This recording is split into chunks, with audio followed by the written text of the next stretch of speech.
Brian is a total power banker. Just don't let Mike charge them. Miss Worm, we always thank her, but it's not enough cause she's a gem. The UK Prepper never will survive with a bond that can endure. When your only goal's to stay alive, real Coca-Cola is the cure. And he is about to saddle the tiger when he's not aboard his UFO. Barry's out with his Geiger, counting rads that made his beard go. The UK Prepper Network will survive with a bond that can endure. When your only goal's to stay alive, real Coca-Cola is the cure. World survival is our mission. Out in rivers, careful stepper. Alan led with his vision. Defo still no prepper. Hawkins, hacking Hawkins. We've seen his face and let's just say it's enough to take to your eyes with pins. And of course his radio skills pay the way. The UK Prepper Network will survive with a bond that can really hit. When your only goal's to stay alive, Mike took way too long riding this shit. Hello everyone, welcome back to the Preppers Fireside. Got a full house tonight, as you can see, joined by the mystery that is Hawkins. Is he there? He's muted. Are you there, Hawkins? Yep, here, mate. There you go. I'm here. Beyond is Hawkins there. So welcome. Brian, the Scottish Prepper 73, here as always, drinking his poison on screen to get me demonetized with that crap. Cheers, Andy, Brian. the Bombardier, how are you doing, sir? Yeah, all good, mate. You? Excellent. And joined by our guest tonight, which is John, Welsh Prepper. John, for anyone that's not seen you on the random open mic the other night, do you want to briefly tell us why you're here as a guest speaker? Yeah, I joined the open mic the other night. My day job is critical national infrastructure resilience. I also spent 20 years in the RAF, but on the tactical side of it, supporting the army. So enjoyed that chat. Asked Mike if I could come along as a guest, so he very kindly let me in. I don't know whether he'll invite me back, but we'll see. The bar's low. You've met Brian. We get invited back. It's way down there. Welcome to all our chat. This is a live Q&A tonight, so please get your questions in, no matter if it's a small thing about your prepping, it's something more big and more philosophical. By all means, get your questions in there. We'll get through as many as we can tonight. If there's anything specific that maybe John can answer, Andy can answer, Hawkins, anything like that, now's your time to get them in. Oh, I'm just invisible then. I'm just here for the eye candy. You're just here when Jesus it goes to power bank, Christ. we can all have a fucking nap. Honestly. Brian is here for the eye candy. It is true. It is true. We've got a few questions to start us off. Before that, though, Northern Prepper became a YouTube member. Thank you very much. Really appreciated. I'm not sure if you're on my channel or Brian's. It doesn't matter. I appreciate it either way.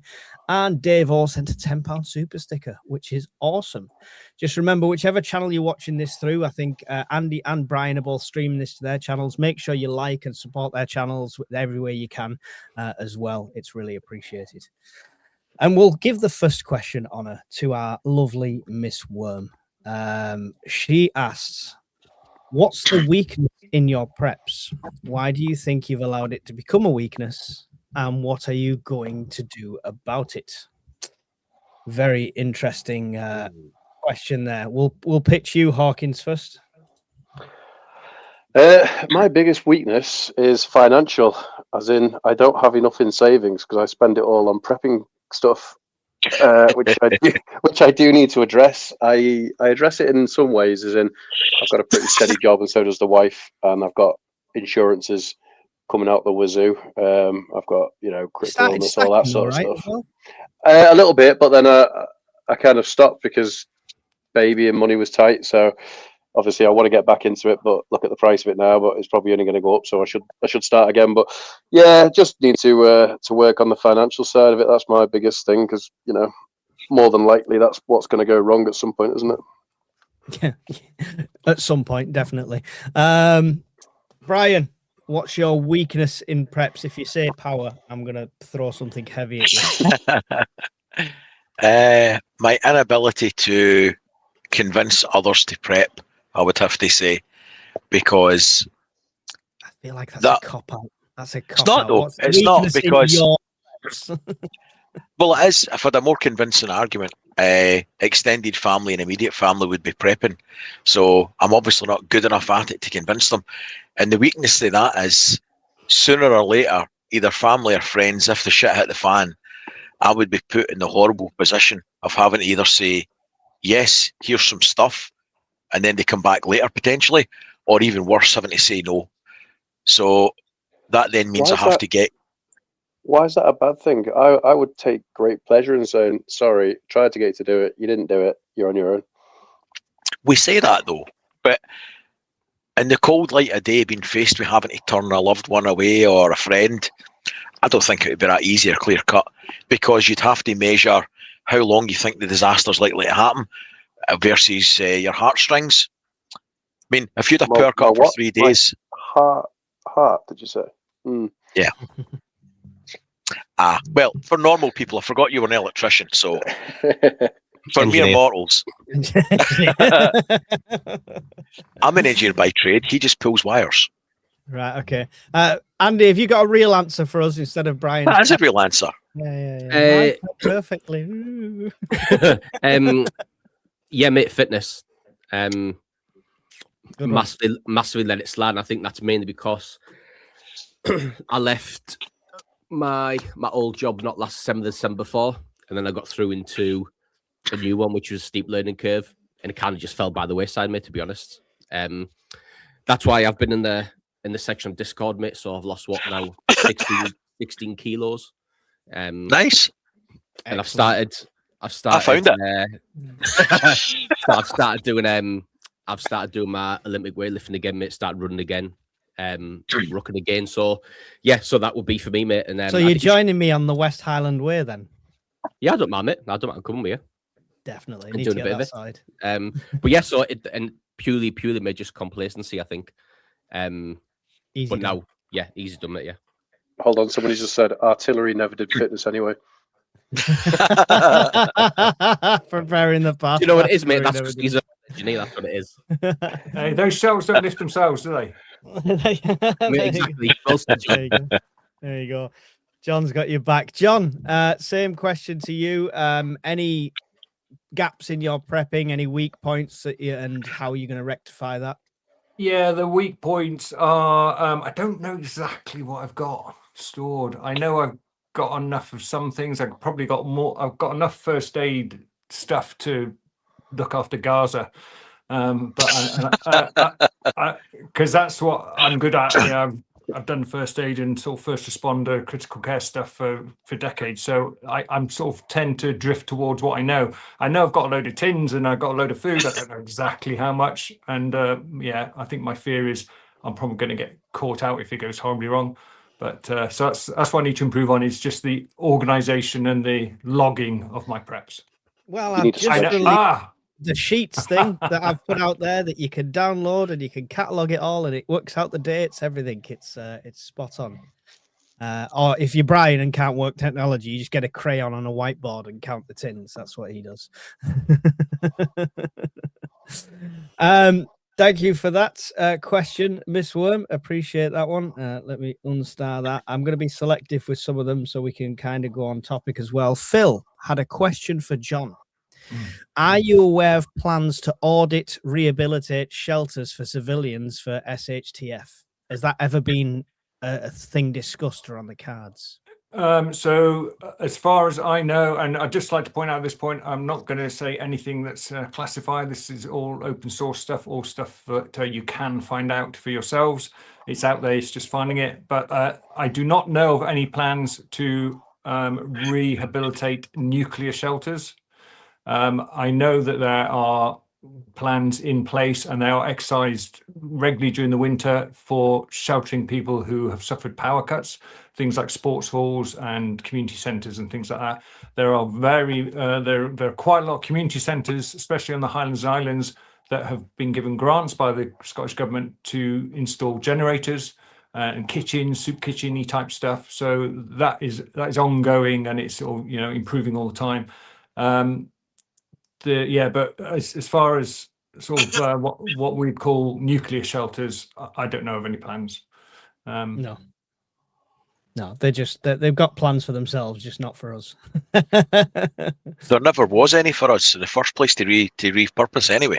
Well, there was the London Underground. That was about it, right? Or the Royal For the Observer Second Corps. World War. Northern Line. The Royal Observer Corps. Yeah, Royal Observer Corps. The concrete porta cabins of death. The More coffins. likely to kill each other from cabin fever within 3 days than survive. Yeah, that's it. Before anything's even dropped. Yeah. I'm just going to Hawkins' house. That's fine. I've got my bug up, man. It's all right. Door's locked. There's always a way. In the era of tariffs before SHTF, what are your top foreign import recommendations? Sugar from, I don't know, molasses? Body armor plates from Temu. There you go. There you go. Antibiotics. We've joined Because the club, 30%. haven't we? Joined the club. I've been set up. Have you all been by body armor? What have I missed? I know. We It need was a these video when I did years ago. You Or weeks don't and worry. months ago. You don't worry yourself about it, Hawkins. You just trust that lock on your door. Ignore the fact us three don't know where you live and we have body armor. This feels like the Red Wedding off Game of Thrones, where all of a sudden she realizes everyone's got body armor. And, you know, me and John are going to get shot. Am I the pregnant wife? That's my job. You look good in a dress, mate. Well, I've got the legs for it, mate. I mean, Fat Temu's a guys have good always got shout good in legs. general. Temu's a good shout in general, right, for that kind of question, because I know we're getting tariffs whacked on us start of February from importing stuff into the United States, but we don't know. That's a very difficult relationship, isn't it, with China and stuff? We don't know when that's going to either whack the prices up or stuff's simply not going to arrive. The one I would worry about is the sheer volume of medication that comes from the States, even the precursor chemicals to make it here. So that could cause problems overnight, literally overnight. So if you've got that tooth infection, you need to see your online doctor about that abscess for your amoxicillin or whatever. You might want to get that treated now. Yeah, all of them. Yes, for the whole family. I mean, we import a lot of medications from Israel as well.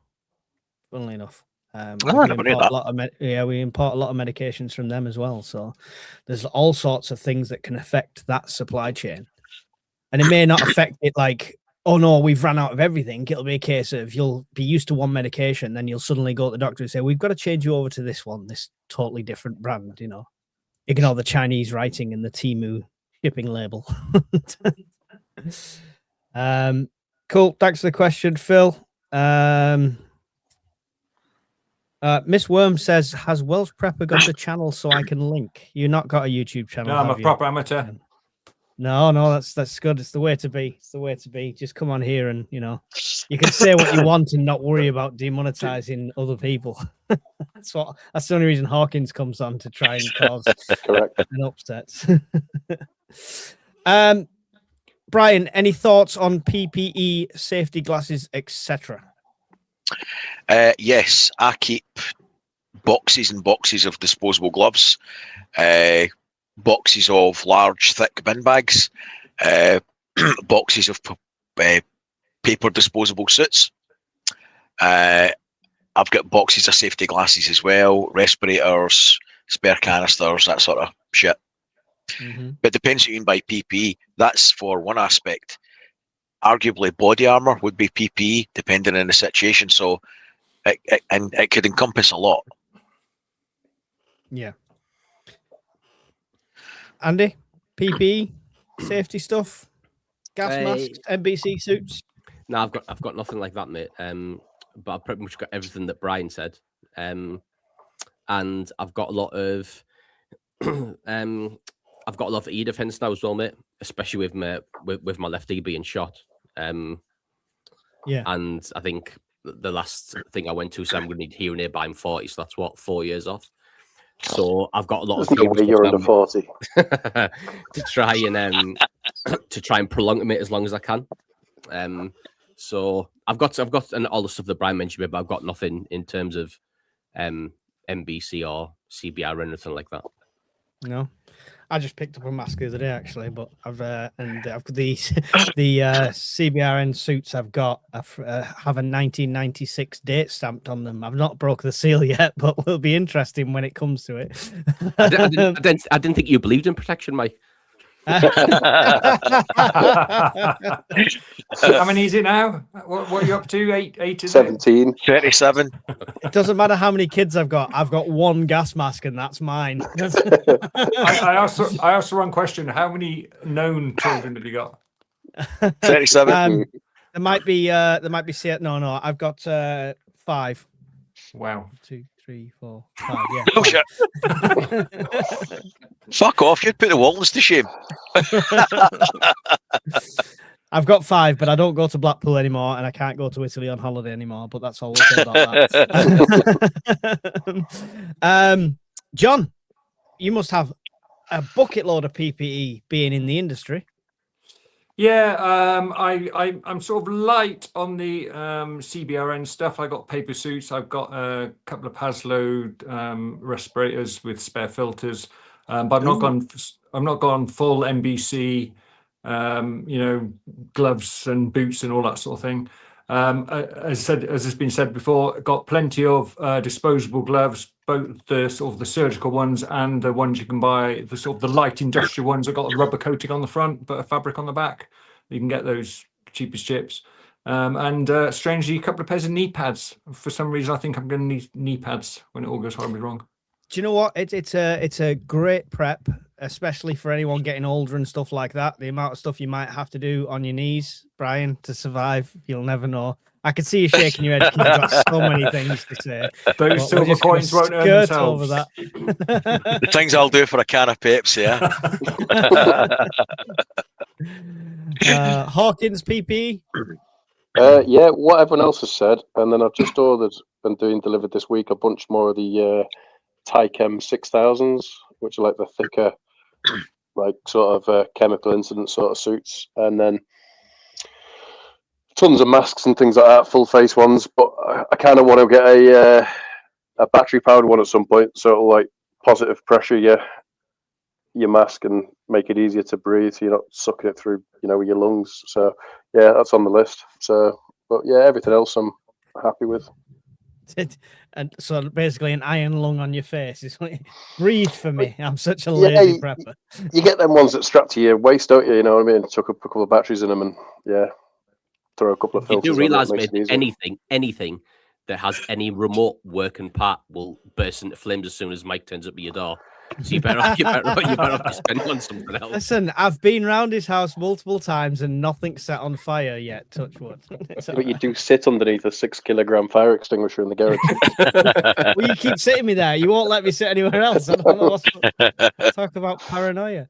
Thank you for the question, Marty. Hopefully that gave you some insight into the kind of things we have and the kind of things you can get. Brian Honeybear Beard said your eye candy for the Braille readers. There you go. There you go.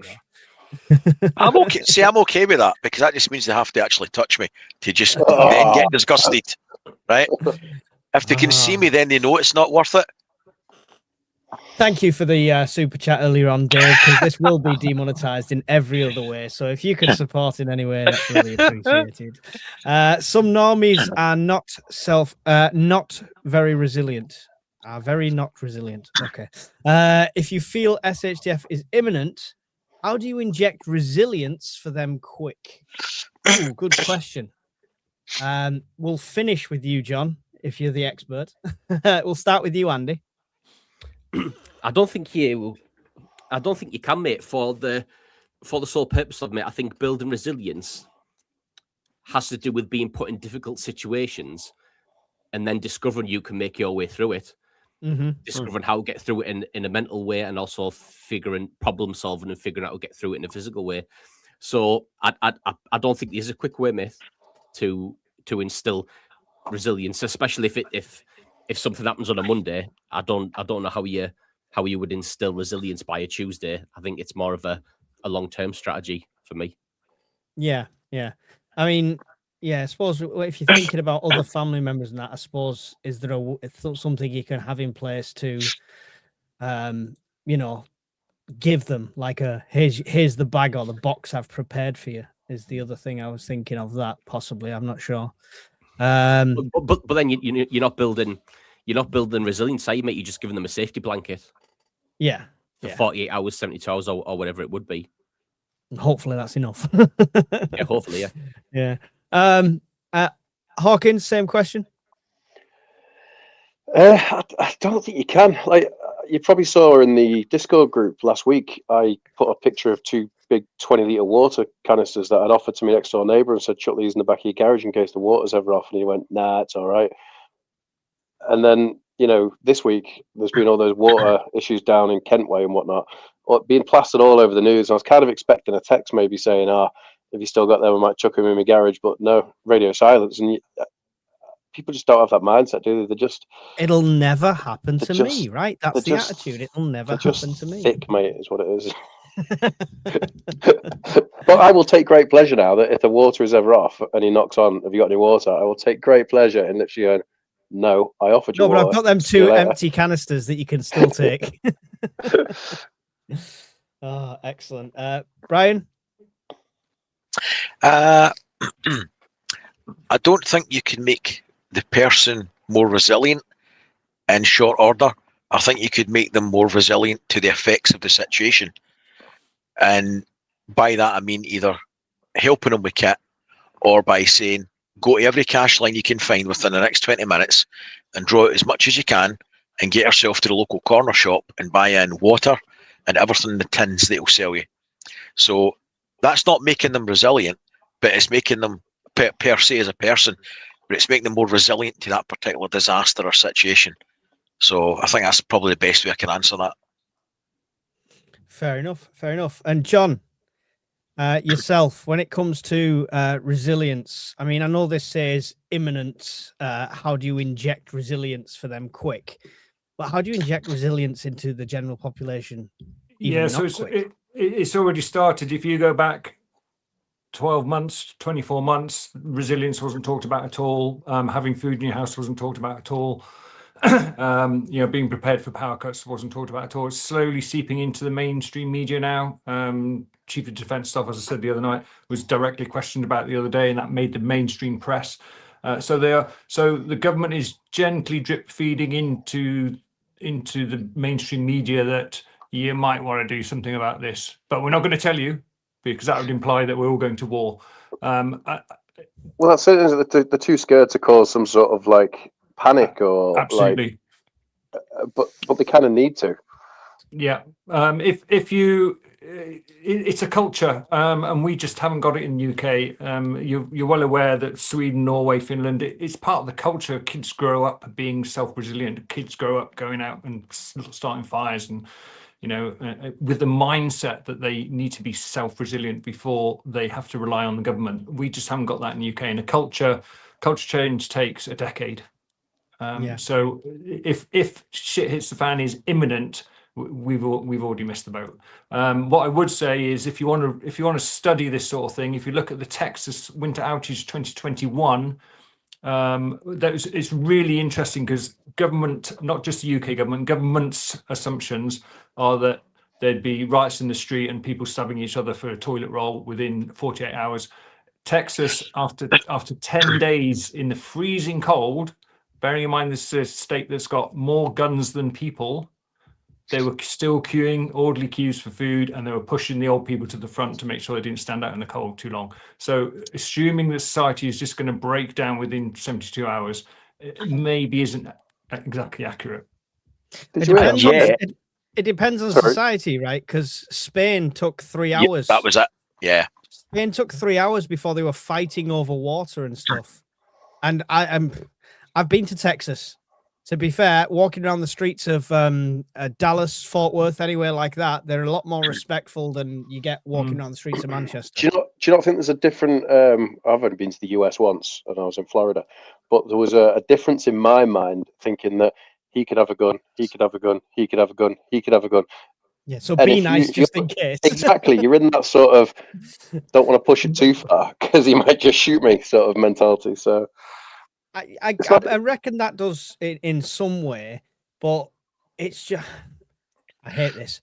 I blame the parents, right? Because it's their upbringings. I mean, you've got say what you want about the United States. You've still got a generation of kids coming up calling the elder gentleman sir and the elder women ma'am and stuff like that, and we just don't have it. Do you know the only place I see that discipline still practiced is on the rugby pitch? Yeah. And they still call the referee sir and stuff like that. But on the football pitch, they call the referee lots of things, but it's never sir. But yeah, I think there's a cultural difference in that, and it's scary, John. But it'll be interesting to see which avenue we go down, because the optimist in me would love to think that with a blitz spirit would be alive, we'd be helping all our neighbors, and everything could be wonderful. But the person in me that read 1 second after is going, die, you're all going to kill me. So I got that book for Christmas. I've not got around to opening it yet. Oh, you need to read it. Oh, Okay. you need to read it. Highly recommended. It changed the way I prep. Genuinely. It Okay, gave me well. lots of tips as well. I'll make that a priority. Yeah, so It shows you hopefully, people's psychology in a disaster in a very accurate manner. I think it blew my mind. yeah, there you go. Thank you for the question, Phil. We can always trust you for plenty of questions. If Captain Mannering was around today from Dad's Army, how many years would he be serving in prison with his social media posts for keeping the Rock Emporium free from the beach invaders? Thank you, Amphia. Really appreciate the question. We don't have an answer. Go He'd on. be serving Andy- life. He'd have a life sentence. There you go. Andy's answered that one. Captain Mannering, he'd still be serving in the regular military, though, wouldn't he? They'd bring him back till he's 65 now. Killer 71 for Welsh Prepper. Do the government have any discussions around what might happen if there was a grid down event lasting more than a couple of weeks? Yeah, absolutely. So they already have a plan for if the grid goes down for 10 days. In fact, I've got it in front of me here. It's called the ESEC, the Electricity Supply Emergency Code. You can download that, open source, put ESEC, government.uk ESEC, and you can have a look at that. And it's about a 36-page document.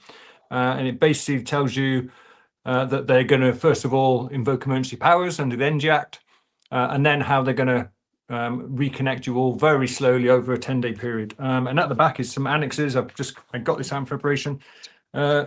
This is level 10. So anything black is when they're going to cut your power off. That looks like a QR code. Are you trying to get us to buy something here, John? Now, if you have a look on your electricity bill, there's a little box on your electricity bill somewhere, maybe on the top right, and it's got a letter. Okay. And mine is an S. So if you follow these things, and you can have a look at it, that's the sort of the least punitive one.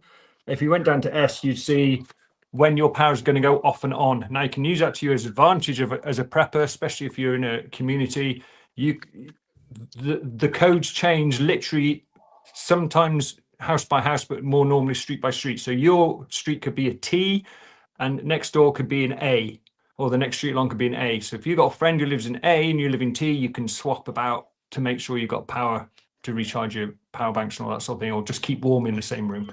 So if you've got a little community, find out what the codes are, and you can flip around houses if you needed to. I don't get electricity bills. I wonder if that's if it's on the Because you don't emails charge as well. anything. Yeah, you're screwed.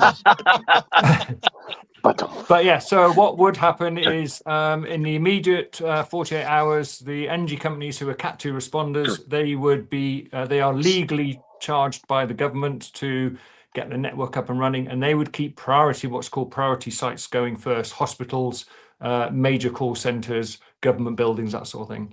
And then they would slowly rotate the system around to get what's called NETS, the National Electricity Transmission System, all the big power lines and all the substations.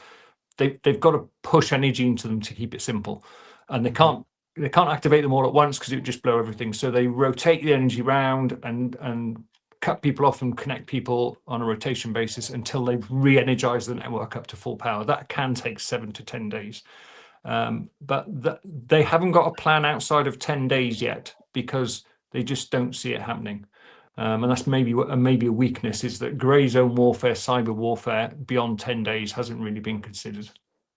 So, I mean, you say because they've not considered it being more than 10 days. Have they give you any sort of indication of likelihood of it happening in general? Yeah, there's loads of analysis going on. Much more clever people than me issue a sort of a risk matrix every year.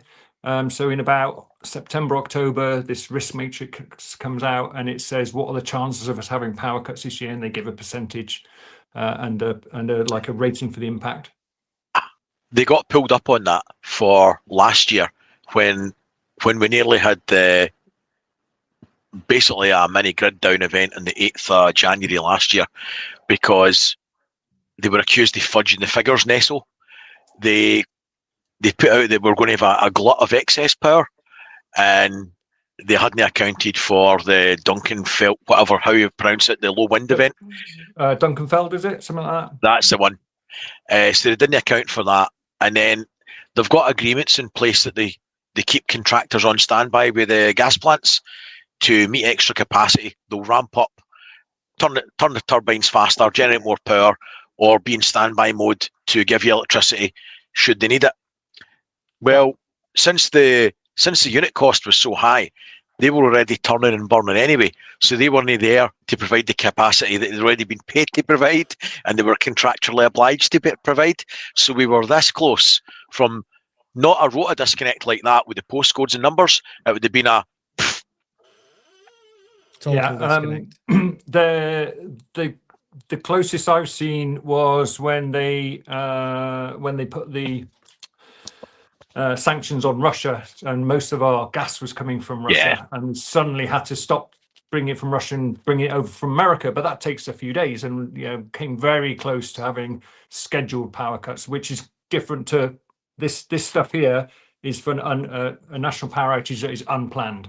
They do also have a plan for if they know they're going to be short of electricity, they will inform you. They'll say to you, tomorrow night your electricity is going to go off between 7 and 10 in this area. So you will get, there will be messaging in the media, TV, radio, that sort of thing, social media. So I mean, go on. Carry on.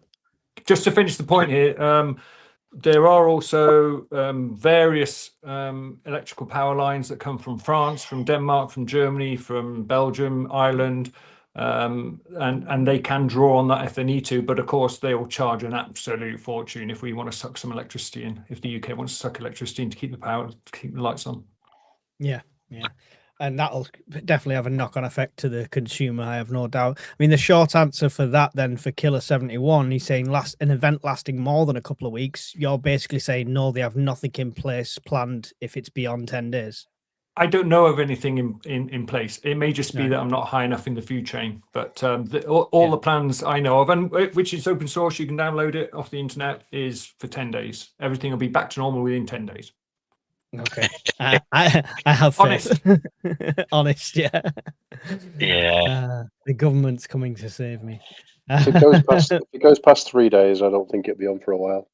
Yeah, because once you get past 3 days and all the cell towers which do all the Tetra and stuff for the emergency service, once all the batteries are dead in them, trying to coordinate no coordination, anything is so difficult. Everything's comms, isn't it? And once nobody can talk to anybody else, can't see it. But there was an unnamed government department that we had a big national power outage exercise a couple of years ago. I won't name the department, but they had so many people in the same room they had to evacuate it because the carbon monoxide detectors went off because the air conditioning couldn't keep up. Wow. So they learned something from that. At least they're learning something. The words piss up and brewery come to mind. Phil says, read what, sorry, and yes, Sylvester answered, Grump answered with 1 second after. That's what we were talking about there. Loads of questions coming in. I might not get to them all tonight, guys. I will do my best. We'll prioritize what we can. I need JP in here clicking on things. Leanne Mack, with the USA confirming they are definitely going into Iran and the IRGC backed into a corner and losing, what are the chances of them activating worldwide sleeper cells? I thought it was all calming down over there. The chances of them trying to are high. The chances of it actually happening, I don't know, because I think our intelligence agencies are quite on the ball with who they're monitoring and stuff like that. So it would all depend. Andy, what do you think about that one? I wouldn't know, mate. I wouldn't have a clue on what percentage it would be or how many there is. Or if I give an answer, mate, it would be purely a stab in the dark. I really don't. Yeah. I wouldn't know. I mean, it's something worth being vigilant over than more than anything else, because we don't know, right? Oh yeah, of course it is. 100%. Mate. I mean, if you saw the threat level go up to the highest that we've got, then I would imagine the situation is pretty dire, and you're pretty much looking at 100% chance of it happening. Yeah. Any thoughts on Iran there, Brian? They didn't go in last week because they didn't have all the assets in place they wanted. The Americans moved a carrier battle group towards Iran a couple of days ago, started heading that way. So his reason for not striking at that time was due to them not hanging the guy. But he's a man for distractions, and his mood changes like a hook or stong. All the time there's something going on, and he's distracting from domestic problems and his own failings. As far as the IRG doing something, MI5, as good as they are, they'll follow who they know about. At the moment, we have got boatloads of people that they don't know about. We're not talking about a guy that's coming over on a student visa that's flown into Heathrow and they're watching him in a bed sit because they know he's a bit naughty and they've got a paper trail as they come through border control. We've got tens of thousands that have got no documentation. Now, it doesn't take Albert Einstein to realise that if you're watching years and years of uncontrolled migration, that you might be able to slip a few through. Mm-hmm. Right? And that's not talking about somebody running amok with an AK-47 down Euston Road. That could be somebody jumping in a taxi and running over half a dozen people. So how likely is it? I don't know, but there's a few possibilities right off the bat. Yeah, I'd feel like we've got more of a threat than some other countries have with that kind of situation. Hawkins, any thoughts on that to add? If I was the Ayatollah, and I thought, and you very like you could be. Nobody knows. We don't know. With my blue hair. If I was the Ayatollah and I felt like I was gonna, yes, I was gonna be dethroned from power and potentially buried alive in a bunker or killed or whatever, I would throw all my toys out the pram before I went, because that's why you've got your toys, isn't it? So all these missiles, all these sleeper cells, I would activate and do everything, because why not? If you'd just be like the one last fuck you, wouldn't it, to the world? Like if you genuinely thought it was going to happen, you would. If you ever read a book, yeah. Sorry, Mike, on you go. I was just going to say that's what the biggest fear is for me. It's never been Vlad or big large nations going to war as such. It's these dictators that have nothing left to lose. You back Kim Jong-il into a corner, he'll press every red button he can reach. If he thinks he's about to be regime overthrown, or the Navy SEALs have just put death rays onto his ears and stuff, he's going to press every button he can. I would have a little red button now on a pressure switch that I had to keep hold of that would launch every single missile that I had. And as soon as they shot me, I'd let go of it, and then I'd just have a little smile as I died. Well, that's me. That's maybe you. It's a good, He's a lovely guy, really. If you come down to the meet, you get to meet him. Your neighbours must love you. Honest to fuck. Isn't that the last scene of Terminator? There's a book, if you get a chance to read it, called 2006 Total War. I'll paraphrase, but basically at the end of it, the Iranians are attacking Israel, kind of like they've been doing at the moment, back and forwards. So they saturated their defences, the Iron Dome, with missiles over a period of days to see what would get through. And then in their last gasps before they get wiped out, they fired missiles with anthrax and botulism into Israel and wiped out the country. So the Israelis started then lobbing nukes into Iran, and then the Americans basically nuked Israel because they were all dying to a man and a woman child, and they decided it was easier just to kill them than to let them kill millions and millions of people. It's an amazing book that I've just ruined there. Just to say that, I've just fucking ruined the Don't book. need to read that now, guys. No. So hope you enjoy not Cheers, reading There right. was a spoiler alert. Oh no, but that's the premise of it. It's a very good book, but it That's speaks the to premise desperation. and the ending. I reckon Yeah. I'd have enjoyed that book. It's just when I said all that, I'm going, oh, I shouldn't have said that. To be fair, mate, Anyway, just one on that. Sorry, go on. Just one on the sleeper cells. If we have sleeper cells here, then they are in every single country in mainland Europe. Mhm. Every country. Because once you hit mainland Europe, mate, you can go anywhere. There's no border checks. So there will be all over the country. It's so easy to move through Europe once you're on the mainland. There's no checks. So if they're here, they'll be all over Europe. And if they activate them here, they'll activate them everywhere. It won't just be here. So it will like be absolute carnage. Yeah, definitely. It's scary. It's a scary thought. Like all these doctors and engineers running amok. Who knows what they're going to do. It's always engineers, mate. Always. So it's engineers. Any thoughts on any more thoughts on that, John? Yeah, a little slightly different perspective is if the IRGC and the regime is collapsing, the levers on these sleeper cells, are they truly Islamic fundamentalists, or is it because their family might be in jeopardy if they don't do what the IRGC tell them to do? So would they just sort of melt away because there was no point? I don't know, just a different viewpoint. Potentially, or even It's a good pay one. saboteurs who's going to pay the bills if they collapse. Mm. So yeah. True, mate. No, You've no, probably it's got a 50-50 mix. You've probably got Aye. people like John say who were pressured by the IRGC, and then you've probably got the other half, mate, are true believers. Yeah. It's probably 50-50 mix, I would imagine. Well, time will tell. Hopefully not. But thanks for the question. And it very insightful, that one, Liam Mac. Thank you for that. Appreciate it. Have you thought to build a mini bunker or mini sandbag bunker? I'm considering if I can move somewhere higher to avoid flooding. Anyone building a bunker? Raise your hands. Hawkins, go ahead. Sorry. If I What had he a- said was, if I have had you a spare thought about it? 20K, I'd like to. What he asked was if you thought about it. I'm sure every one of us thinks about it every single day, because I know I do. I've even got the plans in my head right down to the nuts and bolts. I just can't do it. I don't have the money or the space. But yeah, me personally, I think about it every single day. You could build a one of the at-home ones from like World War II. There's a company selling Anderson shelter kits now. They've started making them. You can buy the kit. But if it was me, you can get a 12 mil thick septic tank, and it's 32 foot long by 12 foot in diameter, with one entrance and one exit, and I think it's about 16 grand. So if I had the money and the space, I would slot that straight into the ground. Interesting. I've always fancied building one of the World War II ones just as a fun exercise to do. I don't think it would give us any protection. I mean, it depends what. Yeah. Were you army, Mike? You were army, weren't you? I trained. I never served abroad. I was just saying, you just can't get away from digging, can you? Army types? I just want to move earth. Give me a spade. To be fair, mate, that's all the engineers do. Just dig. Dig holes. I was infantry, so it's like an engineer without a brain, so it's even worse. No,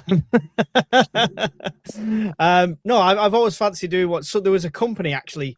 They had plans of these bunkers where it's like the World War II ones, which where it's like half above ground, half below, and stuff like that. Anderson shelter.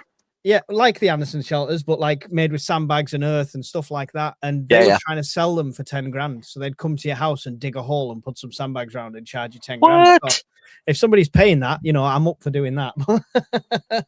But I fancy doing one as an experiment. But for me, this question would depend what you're prepping for, right? Because we all think of bunkers like Anderson shelters as like, oh yeah, what's the point? If 50 megatons gets dropped, then you're vaporized anyway. But if you think about the conflicts that are going on at the moment and the conventional warfare, just for rubble, debris, and stuff like that, is something like that valid? I mean, the thing is, depends how big your garden is, because a lot of houses have got gas in them now, right? As well as electricity, might have gas central heating. if you're in a terraced row and you've got a 40-foot garden and you're building a shelter within 20 foot of it, there's a good chance the flames and the explosions are going to hit you anyway. So, like you say, it entirely depends what you're prepping for. What about a Morrison shelter? I was had to Google the name then because I couldn't remember the name of it. But do you remember a Morrison shelter? No, I've never heard of it, mate. So a Morrison shelter World War II looked like a dining table, and generally they used it as a dining table, but it was solid steel legs and a solid steel platform, and it had All right. cage mesh that dropped down. So basically, when the air raids were on, you'd all get under this Morris shelter, the dining table, basically, and you'd all huddle up under there. And if rubble dropped down, if the roof collapsed, you were safe in that, essentially. Oh, that sounds delightful.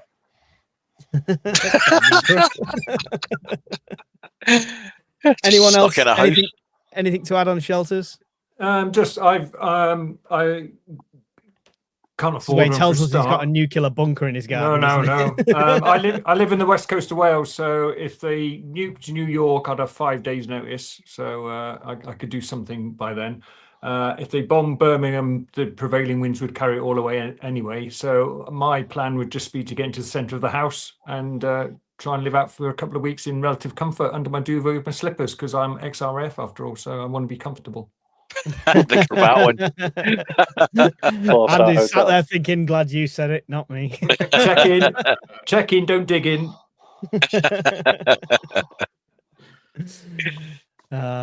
Hawkins, you've not built one, no?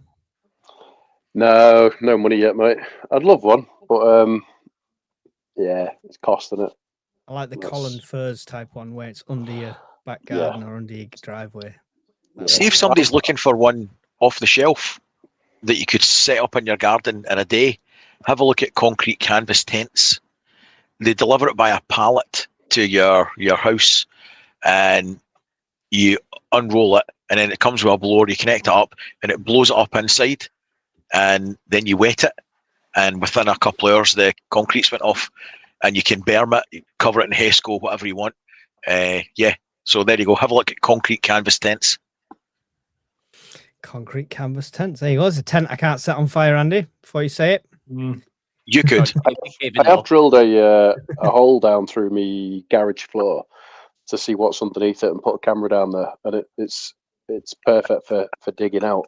So it's a new build, so it's block and beam and then insulated blocks, but I could easily cut a hatch through that and then start digging out under the garage. So yeah, we'll see how I get on in the future. Yeah. Mr. T and Dr. P said the same thing. Depends what your shelter's for. Debris, fallout. You can build fallout shelter in a garage using bags of soil, wooden structure inside the garage and stuff like that. Yeah, and we all remember the protect and survive. You know, if there's going to be a nuke, just lean a couple of doors up on the corner, throw a mattress over, sleep in there for a few days, and you'll be fine. Everyone will be fine. But at least back then, John, they gave us a protect and survive leaflet. Right now, it's like that's true. Bury head and don't care leaflet. We've got a website now. You are? We've got a website now. It tells you to stock some water and have some food. For a few days, yeah. In one SHTF film, a man was searching for Twinkies, I think it was. What would be your chocolate/treat you would search for? That's a good one. John, Pepsi you first. Max. Boost. Oh, I love a Boost bar. Just love a Boost. That's it. That's my answer. That's your answer. Short and sweet. Andy, what chocolate or treat are you searching? None. He's lost 14 kilos. He's on lettuce. Starbar. Starbar. A Starbar. You just ruined the Boost with nuts, haven't you? Starbar. Hawkins. It'd be Pepsi Max, wouldn't it? Because the addiction is strong. That's it. It's the infinite search for the last remaining. Didn't read the question, did he? No. Well, it said chocolate or treat. Wow. So I put okay. Pepsi Max as a treat. Okay, if it's just if you chocolate, drink Pepsi Max like it is water coming out the tap, it's no longer a treat. Yeah, the treat That's would be true. having some water so your body can chill out for a day. Yeah, okay. Yeah. So many savages on this show. You need to remember, mate. Coke and Pepsi is only for your electronics. It's only for your GoPros and stuff like Your that. cameras and stuff, yeah. Yeah. Tell you what, I've got this bag full of electronics. What shall I put in here? Oh, I'll top it off a can of Coke. Great idea, mate. Banging idea. Don't know why I do this show anymore. It's just. All right, is that you sticking with Pepsi then, even though it's not a treat? Or a Whisper, whatever. A Whisper. nice. I'll take a Whisper. Brian. Oh, cream eggs. Oh, cream egg. Oh, I can take all. You can only have one. That's the problem with cream eggs for me. Well, you're supposed to eat it, mate. No stick up your arse.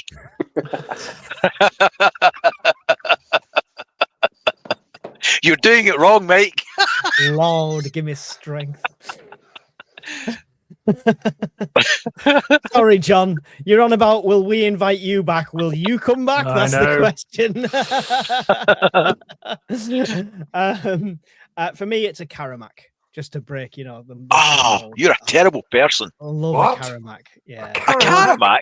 Karamak They're or a like gold thin as bar. anything. Oh yeah, no, but it's good. It's caramel. I've never seen one of them since the 80s. I was going to say, they don't make them anymore, do they? Yes, they do. Yes, they do. They definitely do. Is it a museum you're currently looking for it? Is that so you can give it to your kids? It's just listen. Karamaks are nice. Gold bars are nice. That's my choice. Okay. Everyone else answered without getting shit. Fuck you all. And no, I'm not putting a pound in my own swear box. You can fight me. You have thought to build a mini bunker or sandbag bunker, considering. I've already done that. You've done one. that. It's twice. He must have put it in twice. Can you buy antibiotics online in the UK? No, you can't. You've got to get a prescription from your doctor, unless, of course, you happen to want to sail around the world and you're going to be nowhere near a doctor. Then you might be able to get a travel pack that contains antibiotics. Anytime, doctor. Yeah, so if you're going to travel around the world, then yes, by all means. But other than that, we recommend getting a prescription from your doctor or getting that abscess sorted out, like Brian says, that you've been meaning to do. Someone I know went to Kenya for a month and managed to get one of those travel packs. The disadvantage, I'm led to believe, is that they're quite expensive and you have to pay over the odds for things like paracetamol and aspirin and Imodium in them as well. It's 100 quid. Yeah, to get the antibiotics. So Yeah, it's it's not- 100 quid. Yeah, it's Yeah, possible, but it's not cheap. yeah. There's It cheaper used to ways be- to do it. My four-wheel driving adventure to South America. I got one for that. Yeah, there used to be a way you could do it with aquatics and fish. Yeah, stuff, they stopped but that. That's all gone as well. Yeah. So look after your body, look after your health, look after your fitness, and you're less likely to need them. I should probably stock up then.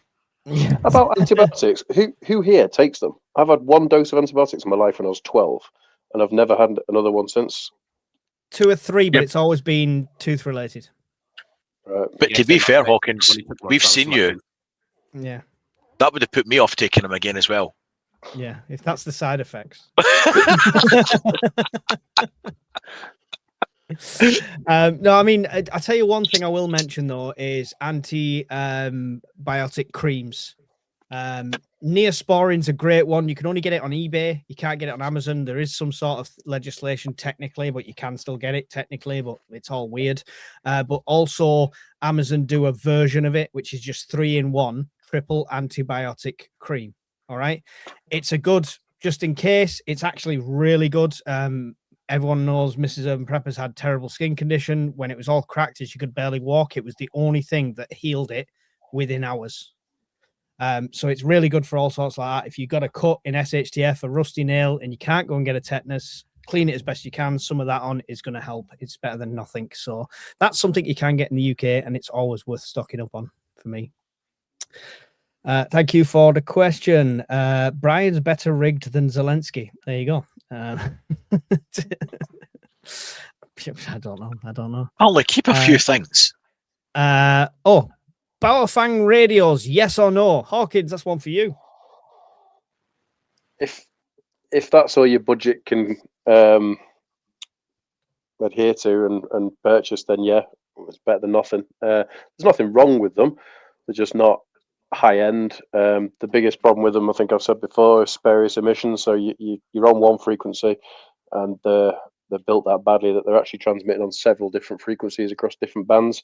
So it might not be affecting you, but the general radio world, you'd be causing some interference with. I mean, they've got better over the years, so they're not all like that. But I know the new Baofeng Mini, which has got quite popular, that's very bad for spurious emissions, apparently. So, yeah, I'd recommend something a bit better if you can, but something's better than nothing. So, but obviously, you need a license to use it. So, I'm just looking at my list here. I think I've got.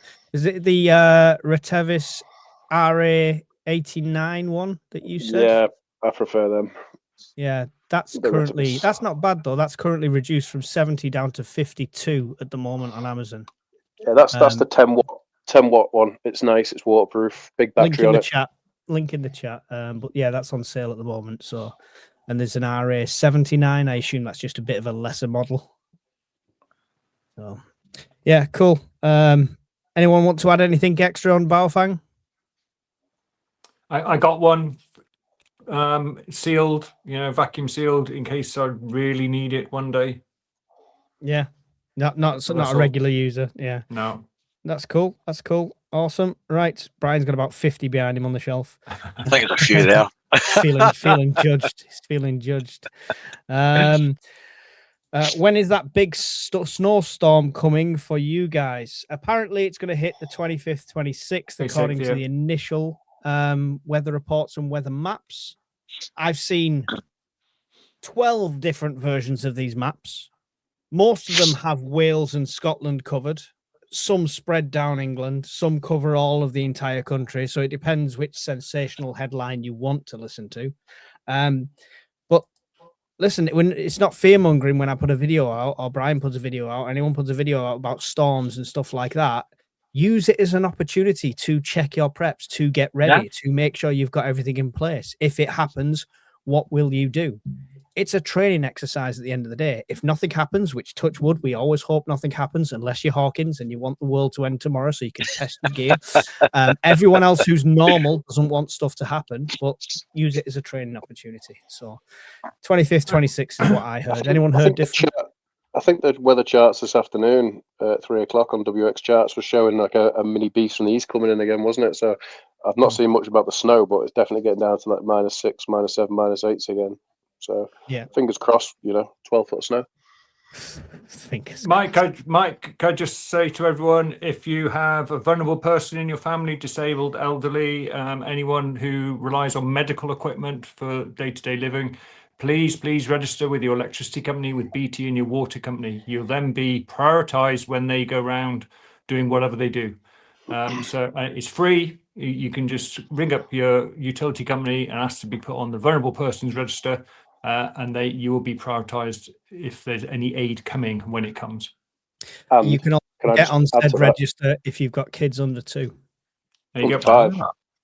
Under 5. Okay, Yeah, you must have been on for the past 20 years, have you, mate? I've never been on. As soon as we start to now creep we know off what the you're doing register, here. I get another one. I'm on the vulnerable dinghy thing for my daughter, but it also gets you around the hosepipe ban. So if you are on the priority list, you circumvent the hosepipe bans. Just so you So know. everyone's dying of thirst, and Hawkins is watering his massive his roses. green lawn. Going, I'm on the list. It's fine. You're gonna have to have a sign in the front of the house. Exemption.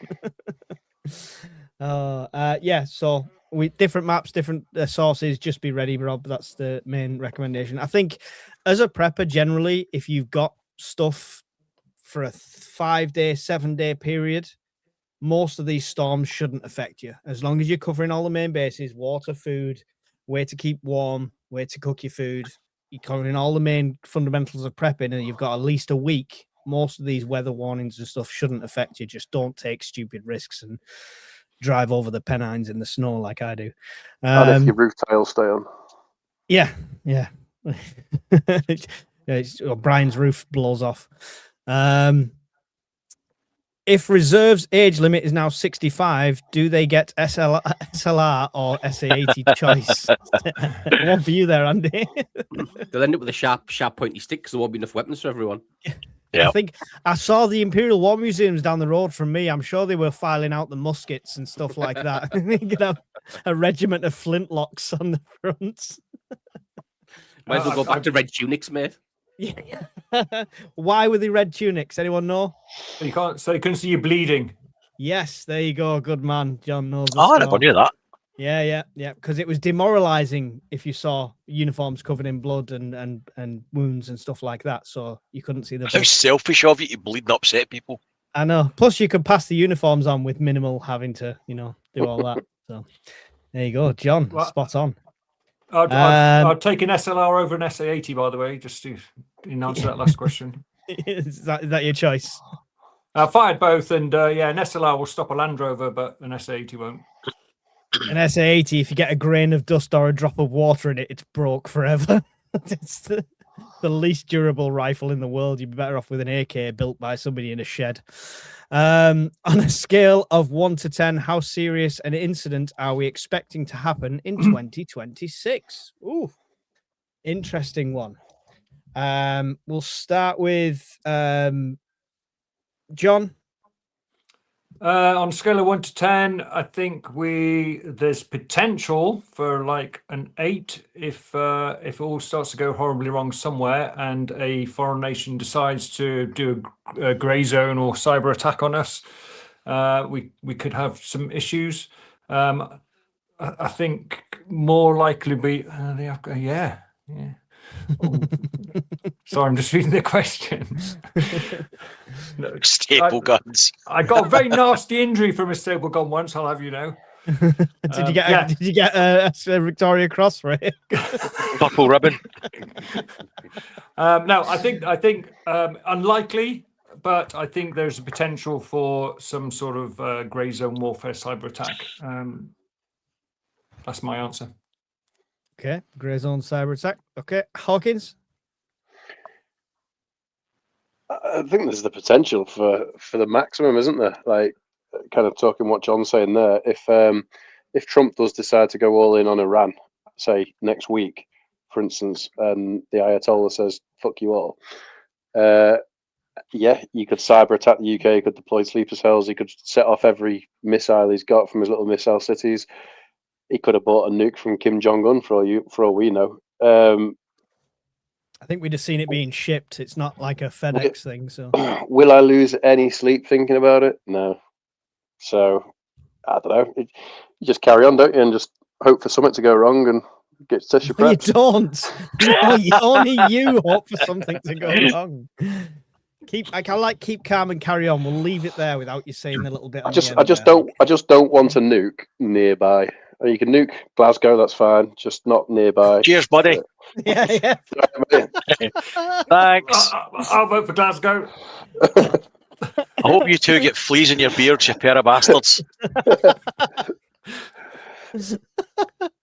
No, don't nuke anywhere unless it's St. James's Park. Brian, scale of 1 to 10, how serious an incident are we expecting in 2026? It's an impossible answer to give an accurate answer, but potential I would say is 10, and that's basically because of the number of increasing risks, and the risks are increasing from the Ukraine war, and have got worse every year since, and they've been magnified by changes in leadership. They've been magnified by abnormal weather. They've been magnified by deteriorating infrastructure in the UK, and they've been magnified by a constant barrage of attacks, brinkmanships, and threats. So any one of those things could cause a 1 to a 10, but all of them combined, and one person making a poor choice, or a combination of events, it could go bad very quickly. So potentially I would go a 10. Realistically, I don't know. And like Hawkins, I'm not losing a minute's sleep over it, because we do what we do so that I don't worry. We can only control our sphere of influence, right? There's no point sitting there with the doom and gloom and worrying about it all extra. Andy, same question. Yeah, mate, I think a 10. Yeah. And the reason I say that, mate, is I remember the incident happened on the train back end of last year. For me, mate, that's a serious incident. So, and I can't imagine, unfortunately, mate, that's the last one we're going to see. You know, just based off the trend of last year, mate, of what happened. So it would be a 10 for me. Yeah, we went from the synagogue straight to the train. It's just, yeah, it's so much happening. So, unfortunately, yes, in the scale we're on and stuff like that, I would tend to agree with all the lads there that it could be as serious as a 10. What I would say right now is we are on the 18th day of this year, and look what we've seen so far. I mean, hopefully this is the peak and it goes like this, and by Christmas we're all singing Kumbaya and world peace. But the not so optimistic in me would think, shit, this is a hell of a year. The year of the prepper, as Brian said. We've got more questions which we'll go on to shortly, but before we do that, I want to take a minute to say, go and check out Brian's channel, Scottish Prepper 73, if you're watching on mine. All things power, all things like that. He does a bit of the news and stuff like that, but it's not doom and gloom. It's preparing you in the right way. It's a great channel, so make sure you get over there and like and subscribe. Thank you. Andy, the same. Bombardier, if you want really good kit reviews, trial and tested, if you want to see him take a grinder to Temu stuff to try and prove a point that doesn't get proved, anything like that, wreck a few tarps and stuff, then he's got a great channel for all of that. But he's also got another channel as well, Shadows and Sightings, where you can go and look at all the creepy stuff, cryptids, UFOs, and even his own personal experience, which is worth a listen to, if nothing else. So go and check that channel out as well. The other guys haven't got channels, so, you know, just come on to the Discord where we all are, which is fun and games. Did Andy get abducted and get probed? He said you have to go to his channel, okay. subscribe, like, and watch it to find out. You know what, mate? Tune in. That is the only reason I'm going to do that walk with Mike. Because if there's anybody, mate, who it would go south so fast, I've got more of a chance seeing an alien with Mike than I have anyone else. But nothing would happen. They would take him up into the ship, it would catch fire, and then they'd ditch him. I'm the solution to the alien invasion. Cause of death, spaceship fire. Awesome. Also, while I have your attention, we've got our awesome Miss Worm as well, and all the moderators in the chat keeping you all in check. She has her own channel as well. So if you want a break from prepping and a break from the doom and gloom, and it's a bit of a step into the creepiness, go and check out her channel, and she'll read you some cool stories. And yeah, it's a great one to just relax, do the dishes, or fall asleep to, whatever you fancy. And she's got a really good book, hasn't she, Mike, that you can probably tell us about? She's got a really good book. I can't tell you about it. I bought it and never read it, so there you go. Oh, Hawkins, tell them all about it. I can't read. I have audiobooks. I told Miss Worm as soon as she... It's quite spooky, isn't it? And I don't really want to give it away like you did with that film you talked about before or whatever, but yeah, it's quite spooky. That's all I can say. Just generally, just kind of general idea of the book. Ghosts and things. Ghosts and things. Ghosts and shit, Anyway. right? Okay, that's... All my links and everything are in the bottom of all my videos for my stuff. If you're watching on any other channels, just make sure you take the time to go around and subscribe to everybody. Come and join us on the Discord. We don't ask all your personal details, just an email if you want to become a full member, and that's about it. But it's a great community. Everyone's getting along. 430 people, I think, in there now. And it's John, you've joined recently. What do you think of the Discord? I've not managed to. I tried to go on it today and I couldn't do it, so I think I'm gonna have to rejoin. You're going to be like, Steve, well, I worked well, Mike. Well done. We'll sort that out afterwards anyway. But yes, okay. We'll get onto the Discord. Come and join us all. It's great fun and stuff like that. And yeah, that's pretty much it. It does allow for different conversations, shall I say, than we can have on YouTube, doesn't it? It does. We're still slightly limited, but we're still slightly limited. We try and police it so people don't get themselves in trouble in case anybody is looking. But the best way to avoid all that is come along to a prepper meet. And we've still got tickets to the Scottish prepper meet, which is the end of August, the bank holiday, £35 for a pitch, which you can bring the entire family to. And it should be a great fun weekend. Okay, that's all the sales stuff done. So, lads, are you ready to join the reserves and serve your country? It appears I'm already in the reserves. Having come off the list last in September, having passed 55, it seems I've got another 10 years to do. So, yes. Do you... Look, you've got another fucking 30.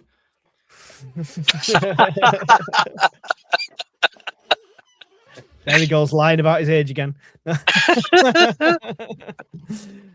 Yes, I mean... Have you had any notification of that, or is it just do you guys? No, because I think a bit weirdly. I think this is just change of contract, so I'm looking forward to them writing to me to ask if I accept. Interesting. That's a valid point. I wonder if people will challenge it based on that. But would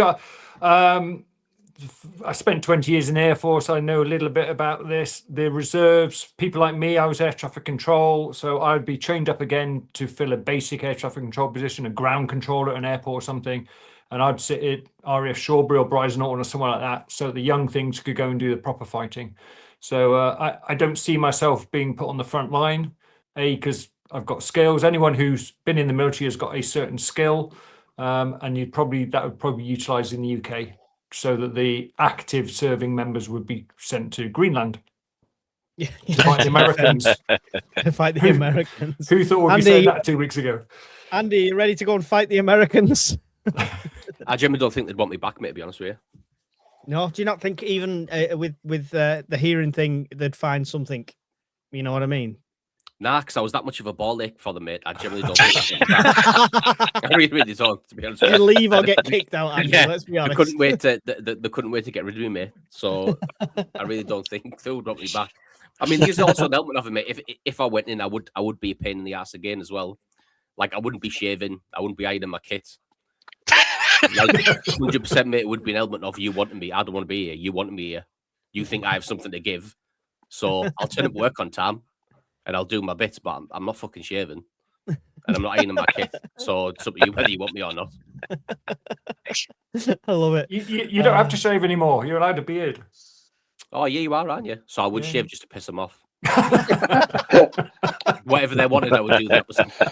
Do the You've got to opposite. go dressed like Hawkins, blue hair and piercings everywhere. That's what you do.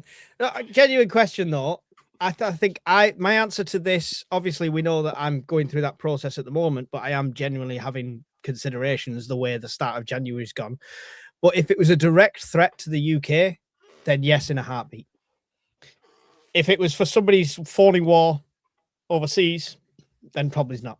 Probably not. is my To be fair, mate, the reason I think, because if you think about it, mate, there's a reason why they kick you out at 40, because Yeah. your body mate's been through it. Yeah. And mentally as well, you've been through the ringer. So what use any of us would be, right? Is questionable anyway. What I think they'll do is, I think they would have you doing civil stuff. So I think they would have you doing the fire brigade stuff again, helping out with that. They would have you driving HGV. They would have you doing civil stuff. I don't think it would be a case of, because let's face it, what anybody who's got PTSD, you can't lower it that low that you're taking all them lads back. If you're a triple some of them amputee, I've seen. if you're a triple yeah. amputee, what the fuck are you going to do with them? Yeah, well, There's no, like, do you know what I mean? Mate? There's could be a boy. Yeah, there's an absolute shit ton of people that you Fuck's couldn't take sake. back anyway. So what would be the like? I don't understand what gaps they think they're filling.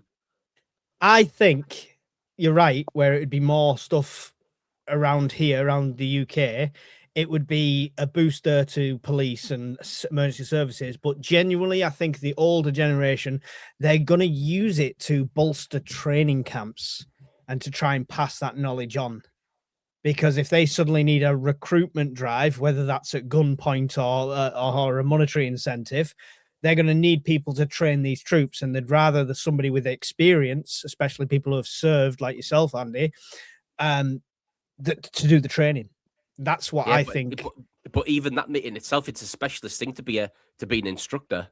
Definitely, Like, I couldn't agree more. But so I think you'll I don't have know. one or two. But I really don't see what purpose it would serve me, to be honest. And like I say, you would, and especially lads who got medically discharged and got treated like shit.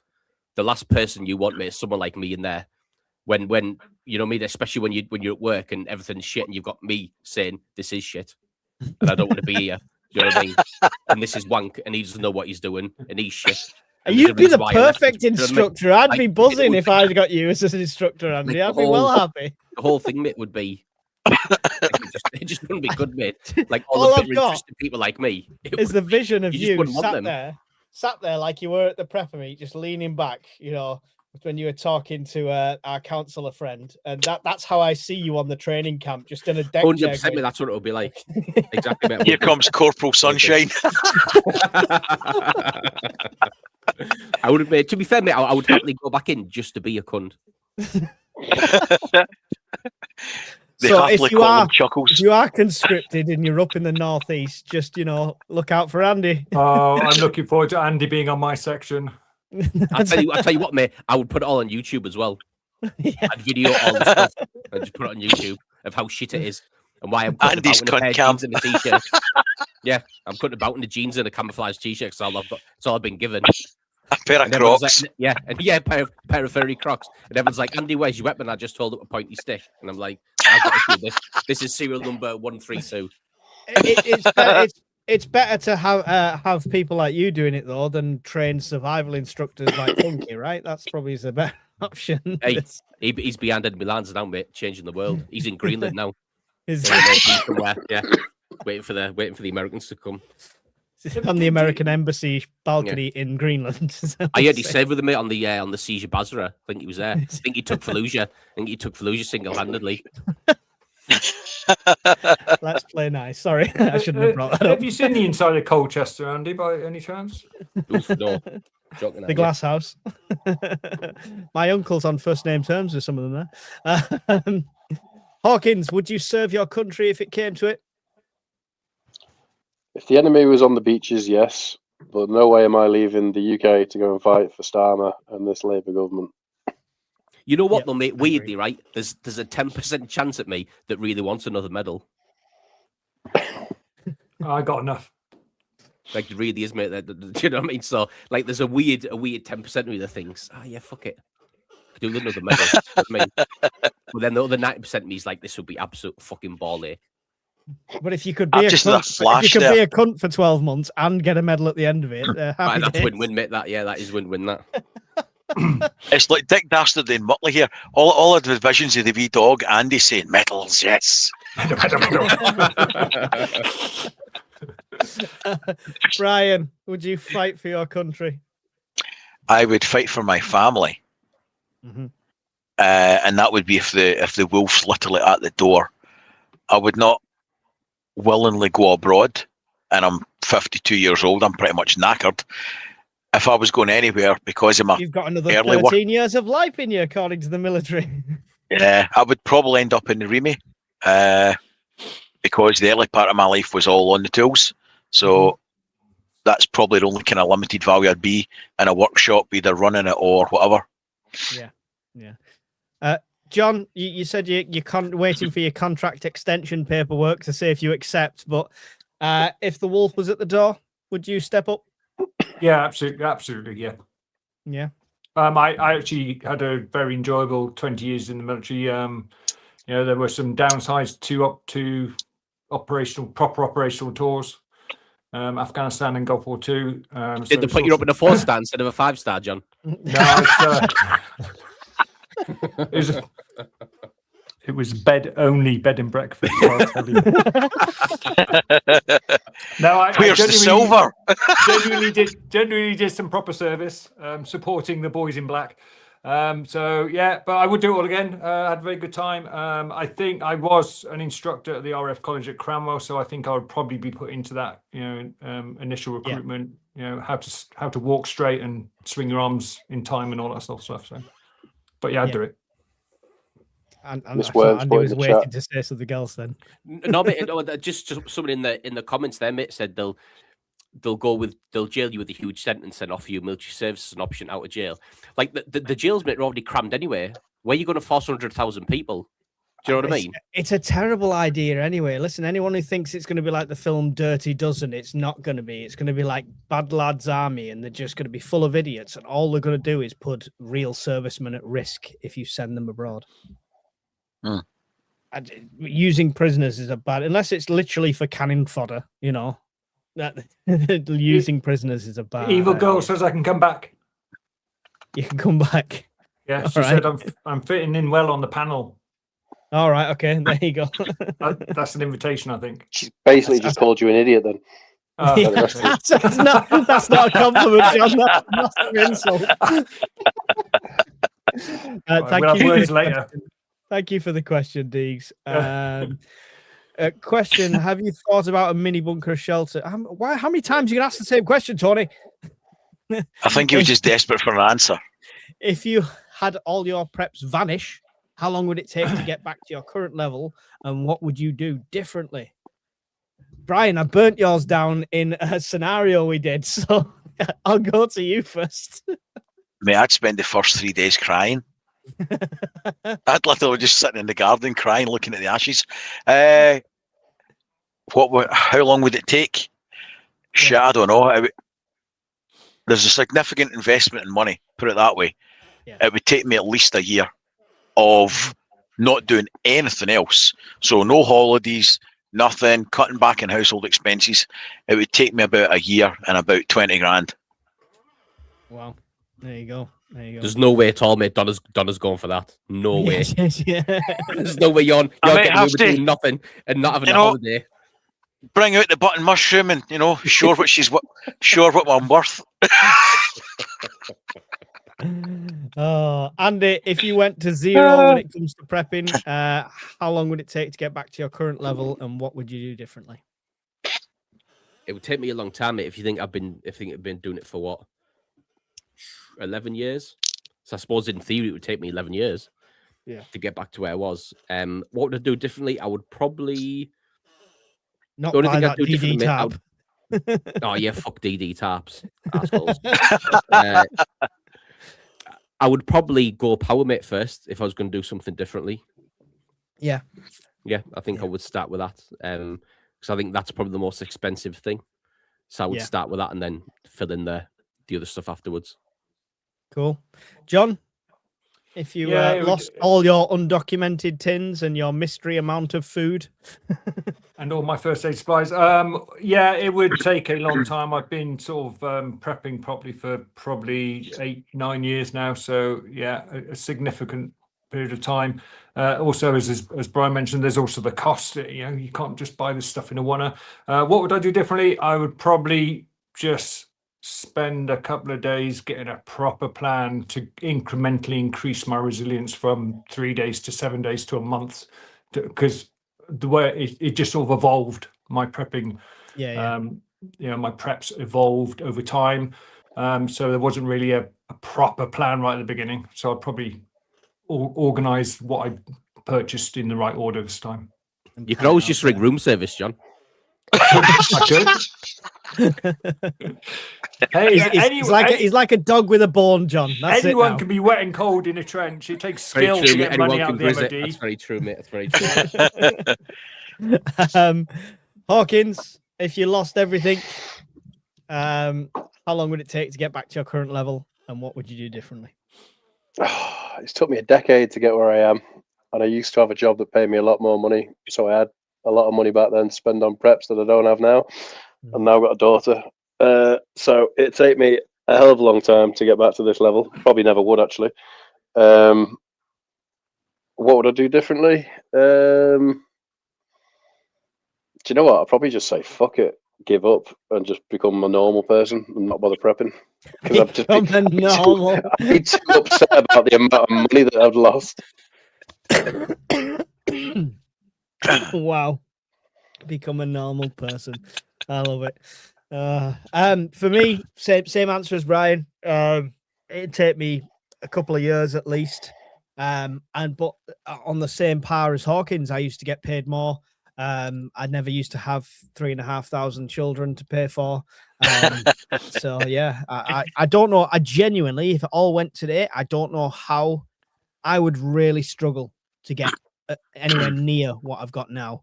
So I would probably prep differently completely. And I would probably go down the planning and survivalist route, and then just try and get bits on a weekly basis. Like I say to everyone else, prep to your means. If I do a £20 shop, I do a £25 shop, and £5 worth goes away. It'll take a long time, but I would definitely prep a lot differently. It'd be a lot more frugal prepping, going out, looking, foraging, stuff like that. So yeah, it'd be very difficult. Replenish my preps in 12 hours. I'll wait till Brian goes to Florida next. I know where he lives. Get a removals van. Load up. You could just lift the shed if we get a fork, a decent telescopic fork. We could just lift the shed. Imagine he comes back from Florida, goes into his garden, it's all gone. It's just 2 tracks. And that's when I shot him, Your Honour. He deserves it. Great, Gala. Thank you for the £5 super chat. If it's all going wrong, the bombs are about to drop. What pies are you saving for important morale raising? Them ones you brought to the meet, what were they? Lamb and mint. Oh I think mate, they were something else. Them. They were good, then, weren't they? Yeah, they were. Yeah, Gala's pies. That's what we'll save. I've already asked him mate to bring something to Scottish meat. Have you? Yeah. A truckload. Yeah, bring them all. That was such a good night at the fire. That was so funny. Yeah, it was a great night, mate. That. Yeah, good times. Good times. The hippies trying to shoot me down my drone with lasers and logs. That was the Midlands. Yeah. Yeah, it was the Midlands one. Yeah. Yeah. Fun. Any pies you'd save, John? No, I mean I got the old fried Bentos pies in a tin. Got a couple of dozen of those, but no, nothing springs to mind. No, not a pie man. Not great into pies. Hawkins. I don't want to ask Brian what kind of pie he would. Yeah, say. I can predict the answer. Steak and gravy. I feel judged. Sorry, what did you say, Hawkins? Steak and gravy, mate. We'll keep it PC. Steak and gravy. Go on, Brian. Well, what kind of hairless pies would you say? you uncouth yob. No, I don't even have any Fray Bentos pies in stock anymore. I went from a stack about 20 to 30 high to none. I don't stock any. Not one. Shocking. So I've none. Why? The shelf life wasn't that great. There were many explosives trying to cook them unless you've got an oven. Nah, I just changed away to something that was a bit better. So I ditched them in their entirety. Interesting. Andy, do you need an answer, or are you the same as me? Gala's pies, is that the answer? Yeah. 100% me. Yeah, those lamb and mint ones. Yeah, they were spot on. Check. Thank you, Gala, for the £5 super chat. Sorry to everyone else. He jumps the queue with the super chat. I've got to ask: is it Gala or is it Galah? Is it Great Galah? Like the Aussies say, you Great Galah. I don't know. I mean, we've all met him. We know his real name, so I would call him that. Yeah, Pie Man. That's the real name. John Pyman. Thank you for the question, Resilience Man. Any of you guys in the UK get any chance to play Pathways? I've no idea what that is. Anyone got a clue? No clue. You'll have to give us more of a clue. Sorry, Rob. Question for John. As someone with a bit more insider knowledge, would he say people should start to prep now? Well, absolutely. Start prepping 5 years ago, but no, seriously. Everyone has roughly 3 days of food in their house. It's the water that would be the issue. You're going to have enough in the cupboards. There is a section of society I know that has absolutely nothing and lives day to day.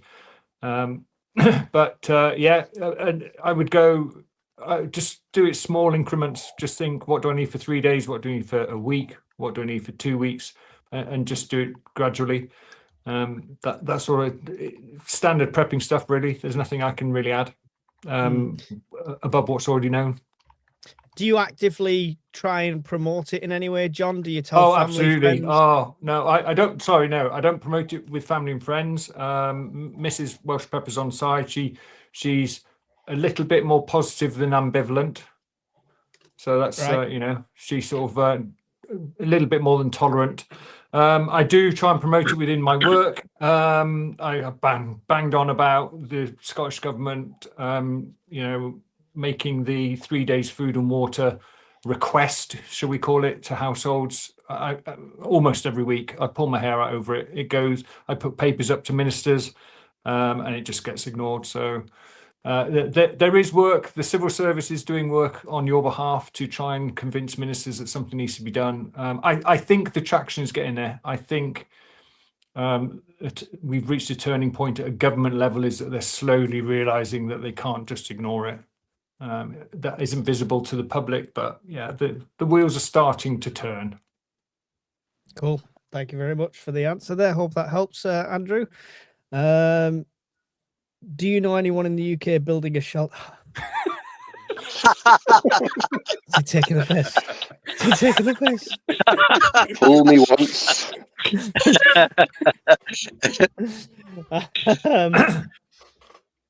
Silence, Tony. So what exactly caused the water shortage over there? Anyone want to give an insight to our American friend of the water situation? Anyone who knows the ins and outs?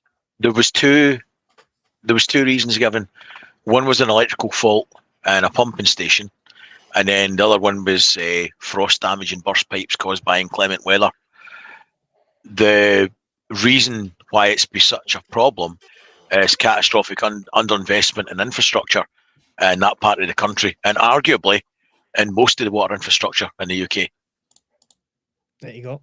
That's as good as we can say for that one. Thank you very much. Yeah, the water company is the worst performing company in the UK. They've had millions in fines for not meeting the metrics. No surprising. No, not surprised one bit. Here's the thing, though. See, when they fine them, they don't give a shit because it's the people that get their bills put up to pay for the fines, so it doesn't help. Yeah. Question: if the UK gets attacked, what would government protocol look like for us, i.e. curfews, food limitations, etc., depending on the type of attack, obviously? Anyone want to jump in? I think it could be all or neither of them, depending on the nature of the attack. Is it a terrorist incident? Is it a conventional attack, cratering all the runways and taking out the hardened shelters? Or have we just been nuked? It could be this, or it could be up here, and everything in between. So it's how long's a bit of string, really. Yeah. Curfews is a interesting one. After the lockdown and stuff like that, whether people would pay attention and stuff like that. Obviously, open source wise, John, is there anything documented protocol wise for like locking down the nation if something happened?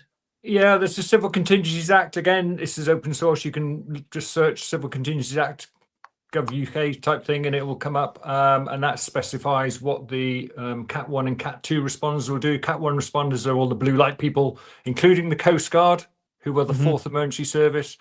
Cat 2 responders are electricity companies, oil and gas companies, things like that. So you can get a good insight there. They do have emergency powers. The UK government can invoke martial law. It has to be voted through Parliament, but they can do that.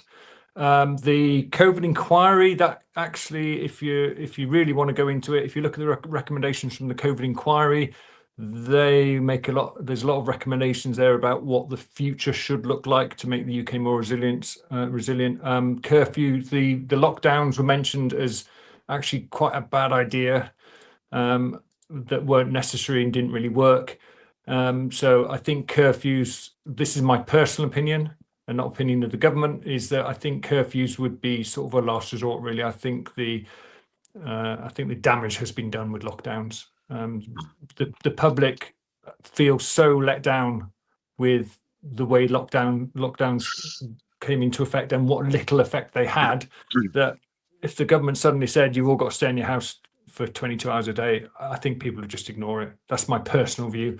Food limitations, as we discussed the other night, but just for people who weren't there then, supermarkets would close their doors straight away. If it's something like a national power outage, they would just close their doors to protect their staff. And their rationale is that they can open a full store a lot quicker than they can open an empty store, because they'd have to restock it and all the supply chain would be out of kilter. That's about it, really. Yeah, can't really say much more than that. Cool. I've got a question, John. I don't know if you can answer it. Is there any provision the government has made for, other than sequestering supplies in time of emergency from distribution centres and food storage warehouses, from bringing in hoarding rules that would specifically target or catch preppers out, as in you're only allowed to hold this amount of food in the house, and if you've got any more than that, you've got to hand into a collection point. Is there anything like that ever been talked about or floated that you're aware of, or that you can tell us? Not that I've seen. Just going back to the distribution centre thing, the government can, under emergency powers, put them under government control so they can effectively requisition them and distribute them as they see fit. There was a storm in Scotland maybe 3 years ago where the government directed Co-op and Tesco and all those sorts of supermarkets what food to send north on the train because the M6 was closed at some point.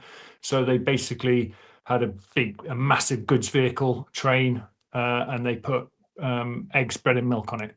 And that wasn't really the government ordering them to. They just said, we think you should think about what you send up there and make sure it includes staples, and the supermarkets went, yeah, okay, and they complied. The problem we would have is, as we discussed the other night, who would distribute the food. They can requisition as many distribution centres as they like, but if the supply chain is collapsed because the lorry drivers are on curfew, or all the power's out and all the roads are closed, that's the issue, is getting it around, because the army aren't coming. Yeah. Cool. Hope that answers what you're saying there, Brian. He's just trying to find out if he's got a little dot on a map somewhere in a government office saying this guy has 327 power banks. Should we need them? It's not so much. Go on. I was going to say, it's not so much that. I don't think I'm on a target list for that per se. I think everybody in this channel is now on Alf and a fucking list, that's for sure. But I think bullying list, apparently. Well, public enemy number one, Mike. I think. I know there is rules in hoarding in times of war and stuff like that. I wonder if they try and demonise you and say, if it was a protracted conflict, right? If it was a shit hit the fan event, everyone's busted, all bets are off.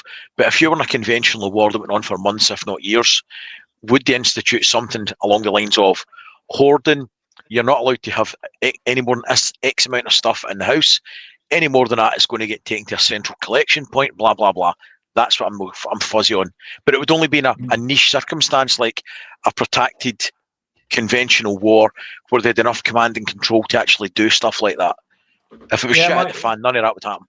Again, this is my personal view, not a view of the government, is that I think it would just be so difficult to logistically administer. They're not going to go after someone who's got even 100 cans of beans. They need hundreds of thousands of cans of beans. So they would target the distribution centres. They would also, we've seen it ourselves, the artificial rationing is introduced by the supermarket. We had a quote the other day where you couldn't buy more than 2 bottles of water. So the supermarkets would ration it of their own volition. No one's telling them to do that. They're just trying to be fair. Like they did in COVID as well. It was like 2 or 3 tins per family, per person. Yeah. So the rationing would be introduced without the government having to do anything. Cool. Fair point. Awesome. Urban Prepper Detective, what training have you done to manage fear, anxiety for yourselves and, more importantly, your family members if there's a serious situation? Andy?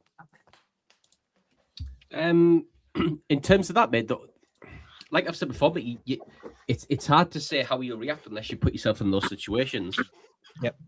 You have to have been in certain situations, mate, to know how you handle fear, know how you handle conflict, conflict management, aggression, acts of violence. You need to be in those situations to know how you will handle them.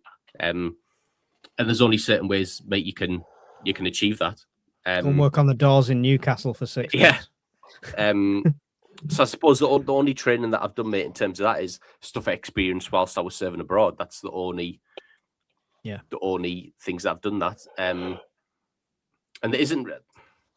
I suppose you could read all the books, mate, you wanted, and you could do all the mindset stuff you wanted, but it's totally different, mate. Putting in the as that adrenaline hits, you don't know, do you? Till that adrenaline. Exactly, mate. Exactly. They always say, mate, every plan's great till you get punched in the face, and it's true. You're going to think you're going to do X, Y, and Z, and then someone does that's a D, and you think, where the fuck's that come from? And your whole plan goes out the window. So In the same respect, what we used to say, like for when I did kickboxing, that is like they want to get you in the ring as soon as possible so you can get punched in the face and you realize you're not made of glass, because that takes a lot of that fear and anxiety of that conflict away because you've been in that situation. So get punched in the face is our advice. Hawkins? I'm quite lucky, I suppose. I don't suffer from anxiety or anything like that. I don't worry about things. Fucking hopes for them.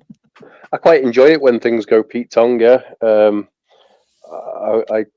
do well if accidents and things happen, like workplace accidents and things. Sometimes quite large. Good. Jimmy's lost a leg.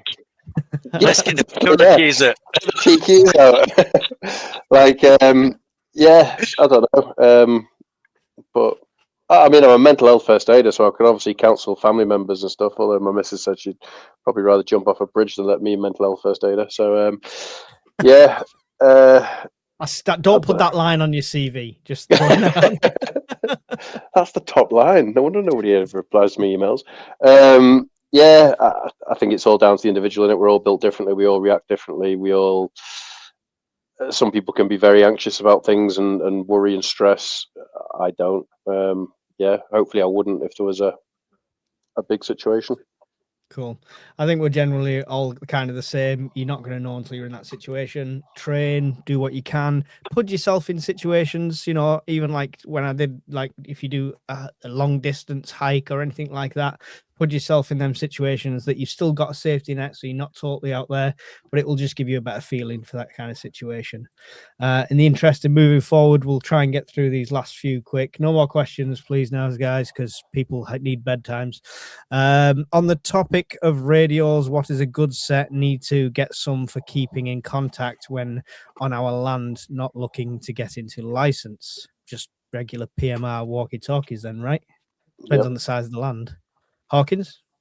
Yeah, no, I agree, mate. Just a set of license-free PMRs, they'll do for you. If you're just on some empty sort of fieldy, landy things, 0.5 kilometre easy on them. So, and then if you find that's not good enough, then get your license and start banging 25 watt out instead. Do you need a license for a CB radio these days? No, anyone can use that. Yeah, maybe. Really? Maybe vehicle set for CB radio set. I never knew that. Yeah, CB. Anyone can. Citizens abandon it. Anyone can throw a radio set for that. But this is why I was trying to give it a revival, but you were all like, "No." Cool. Thanks for the question. Does the UK have an emergency broadcasting frequency? I'm feeling a theme going on for these last 3 questions. Hawkins. Well, funny enough, I was just reading an article that Droitwich shuts down this year, probably towards the latter end of the year, which is a shame because that's the long wave broadcasting thing down south for Radio 4. So effectively, once that's gone, the only things that will stay online are probably like your local BBC FM transmitters, which require all the individual broadcasting towers, which are dotted all over the place, to be kept up with battery or generator, and also the comms that are linking to them. So I imagine most of them now are probably a fiber link, so the telephone exchanges and stuff are going to have to stay up. So I do wonder if there was a nationwide grid down post Droitwich going down at the end of the year. I don't think the FM stations will stay on too long, to be honest. So what's the have you got any plans for that, John? Do you know of anything about this? Because obviously part of the kits is they always say to have a wind-up radio so you can figure out what's going on. No, I can give you a definitive answer for this. Again, it's open source. BBC Radio 2 and BBC Radio 4 are the 2 frequencies that the BBC is mandated by law to keep operating for this very purpose. So the government has issued the government issues the BBC every year a list of lines that they are allowed to transmit, pre-approved by the government, and it could be just as simple as take shelter, stay in your home, or anything. But they have a list, and then the government will tell them which ones to transmit, and it will basically BBC Radio 4 and BBC Radio 2 will be turned into an emergency broadcast system. But the problem with that is that the long wave station as in Droitwich, which can reach the entire UK, is going offline this year. So it's then dependent on all the smaller transmitting towers, the little FM transmitter towers. And honestly, they're just sat on top of a hilltop in a little old bloody hut that was built 60 years ago, and they're not maintained properly. I've got guys in my mesh core sort of thing who maintain them and stuff, and we have conversations about it. They ain't staying up. Yeah, the BBC will give their lines and stuff, but they don't own all those little transmitting towers. A lot of them are owned by third parties, and they just rent space on them. Yeah, it's probably one of these things we won't find out until it happens. But the BBC is legally required to keep Radio 2 and Radio 4 transmitting. I don't know for how long. Interesting. I wonder what if they'll put anything in place after it closes, the Droitwich one. It's too expensive to run, mate. It's too old. They don't make the kit anymore, all the spare parts for it. They've been using up everything to keep it going for so long, and it's like a 400 kilowatt, maybe more. So it uses a hell of a lot of power, and nowadays it just doesn't get the use. So yeah, off she goes. Cool. Wishful Bumblebee said Dorset grab bag guidelines say take enough for up to 7 days. How big of a bag do I need? If it's 7 days worth of food, then yeah, it's interesting. But if you did want to put a bag of 7 days, it wouldn't be impossible. But you need to really think about compacting that food down to something lightweight like freeze dried, or something compact like MREs. But even 7 days worth of MREs, that adds hell of a weight, wouldn't it? No, that would be a nightmare, mate. 7 days of, like, if you take the British Army rations, that would be a wedge of weight. It would be huge. You wouldn't have any other kit. It'd just be food and a cooker, and that's it. Yeah, it'd be some weight that. I think this is sort of local resilience forum stuff where they're expecting you to bug out to a centre, a welfare centre, Right. like a leisure centre where you're going to be provided with food and water. You just need to be able to look after yourself, hygiene, medicine, clothes, that sort of thing. So if you would say if it was for that, to follow that guidance, it wouldn't be food and water, it would be everything else kind of thing? It would be your personal effects for 7 days, yeah. Yeah. Sod that. Just don't go to a centre. Have another plan in place. It's particularly relevant in sort of Portsmouth and Plymouth, where they dig up a World War II bomb nearly every week. They found one last week, didn't they? They had a 400-metre exclusion zone. So it's that sort of scenario where you're out of your house for a couple of days as a precaution. That's what the guidance aimed at. There you go. What about Eastern European countries not in the EU? Can you buy from them? I think this was a question based on antibiotics, by the sounds of it. Yeah. Oh, listen, follow the laws of the country you're in. We cannot advise you any different. And no medical advice here. It's just opinions. Yeah. What we do is not what you should do. Cadbury's cream egg, how do you eat yours? We all know how Brian eats his. Says. I think I've got piles now. Nice. Do they have a look at you to check? They have to look at you to check. I'm not sure what this is. Pass. It comes up with a question mark because they put a question mark on it. If war may have to evacuate children away from cities like World War II, do you think this could happen again? I imagine would be modeled partly on accepting Ukrainians into the homes model. I don't know. I don't think they'd get away with it anymore. It'd be like, I don't think it's even as soon as you volunteer to take children into your house, you'd have 3,000 paedophile hunters off Facebook outside. The Friends of Jimmy Savile Society for helping war orphans. Yes, exactly. Is there anything in place like this, John? Answer carefully. Not that I know of, and also it's either going to be the world is going to be turned to glass, in which case there's no point evacuating anyone, or it's going to be a hybrid attack where all the infrastructure remains in place. So I don't envisage a scenario like World War II where you've got 100 bomber raids over London. No. Needing to evacuate children. War's gone unless. Yeah. It's spread across Europe to the point they're on the French coast with short-range rockets and missiles and stuff like that. Then, yeah, I tend to agree. Shaheed drones crossing the channel. Yeah. I mean, Yeah, but London's don't forget them, mate. We've got Mike. We could just send him down there and they just start dropping out the sky. Like Moses. He parted the drones with flames. I mean, London is jury modelling, isn't it? So, it's not a bad thing. Yeah, that's it. We just write London off. It's fine. The Ghostbusters never advertised their number. Who you going to call? Nobody. Thank you, Phil. Insightful as ever. League of Gentlemen reference.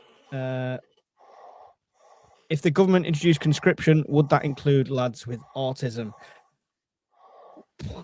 To a degree, yes, because everybody is kind of on the spectrum, so there'd probably be a benchmark. I would say it's going to be how capable you are and stuff like that. There's different levels of autism. My stepbrother is extremely high on the spectrum, but I've got friends that you wouldn't even know. So it's all going to depend. It'll be individual tests and stuff like that. It's a good question, though, Andy. What do you think the criteria for conscription would be in this country? Like 2 legs, 2 arms. Yeah, I mean, is it going to be as basic as that, or do you think they'd just go through the same sort of selection process as regulars? Is probably my question. I think you're going to have to go through, mate, the same. To be fair, mate, I'm thinking with common sense, so this is going to be the way it would be. Yeah. But How dare you? Yeah, you're going to have to do the same medical standard, mate, because if you don't, the instant you get on the front line and start doing the fighting, all you are then is a liability. Yeah. And you're taking up more resources and you're taking up more people to fix what the issue is. So it's all good and well dropping the standard.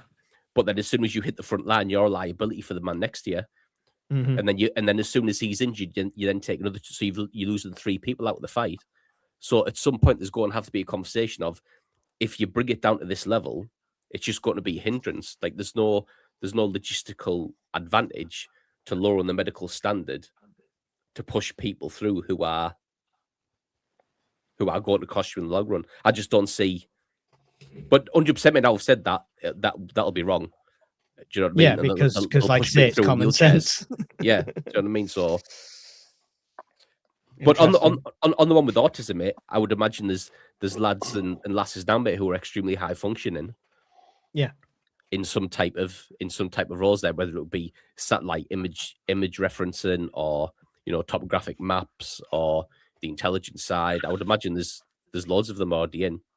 Yeah, doing that job. I have no doubt, definitely. And people that have joined 10, 15 years ago, it wasn't as tested and stuff like that. So these people that would be lower end of the scale wouldn't have even been noticed, and they probably is perfect people for coming through training and following instructions exactly and stuff like that. It's almost like it's a tailored lifestyle for people like that who need routine. Yeah, so there'll probably be a lot of them in there that have been in there a long time. Like John said there, mate, if it's going to be hybrid warfare and a lot of it's going to be cyber attacking, then the medical standards don't really matter, do they? If you're just going to be sat at a computer doing that side of stuff.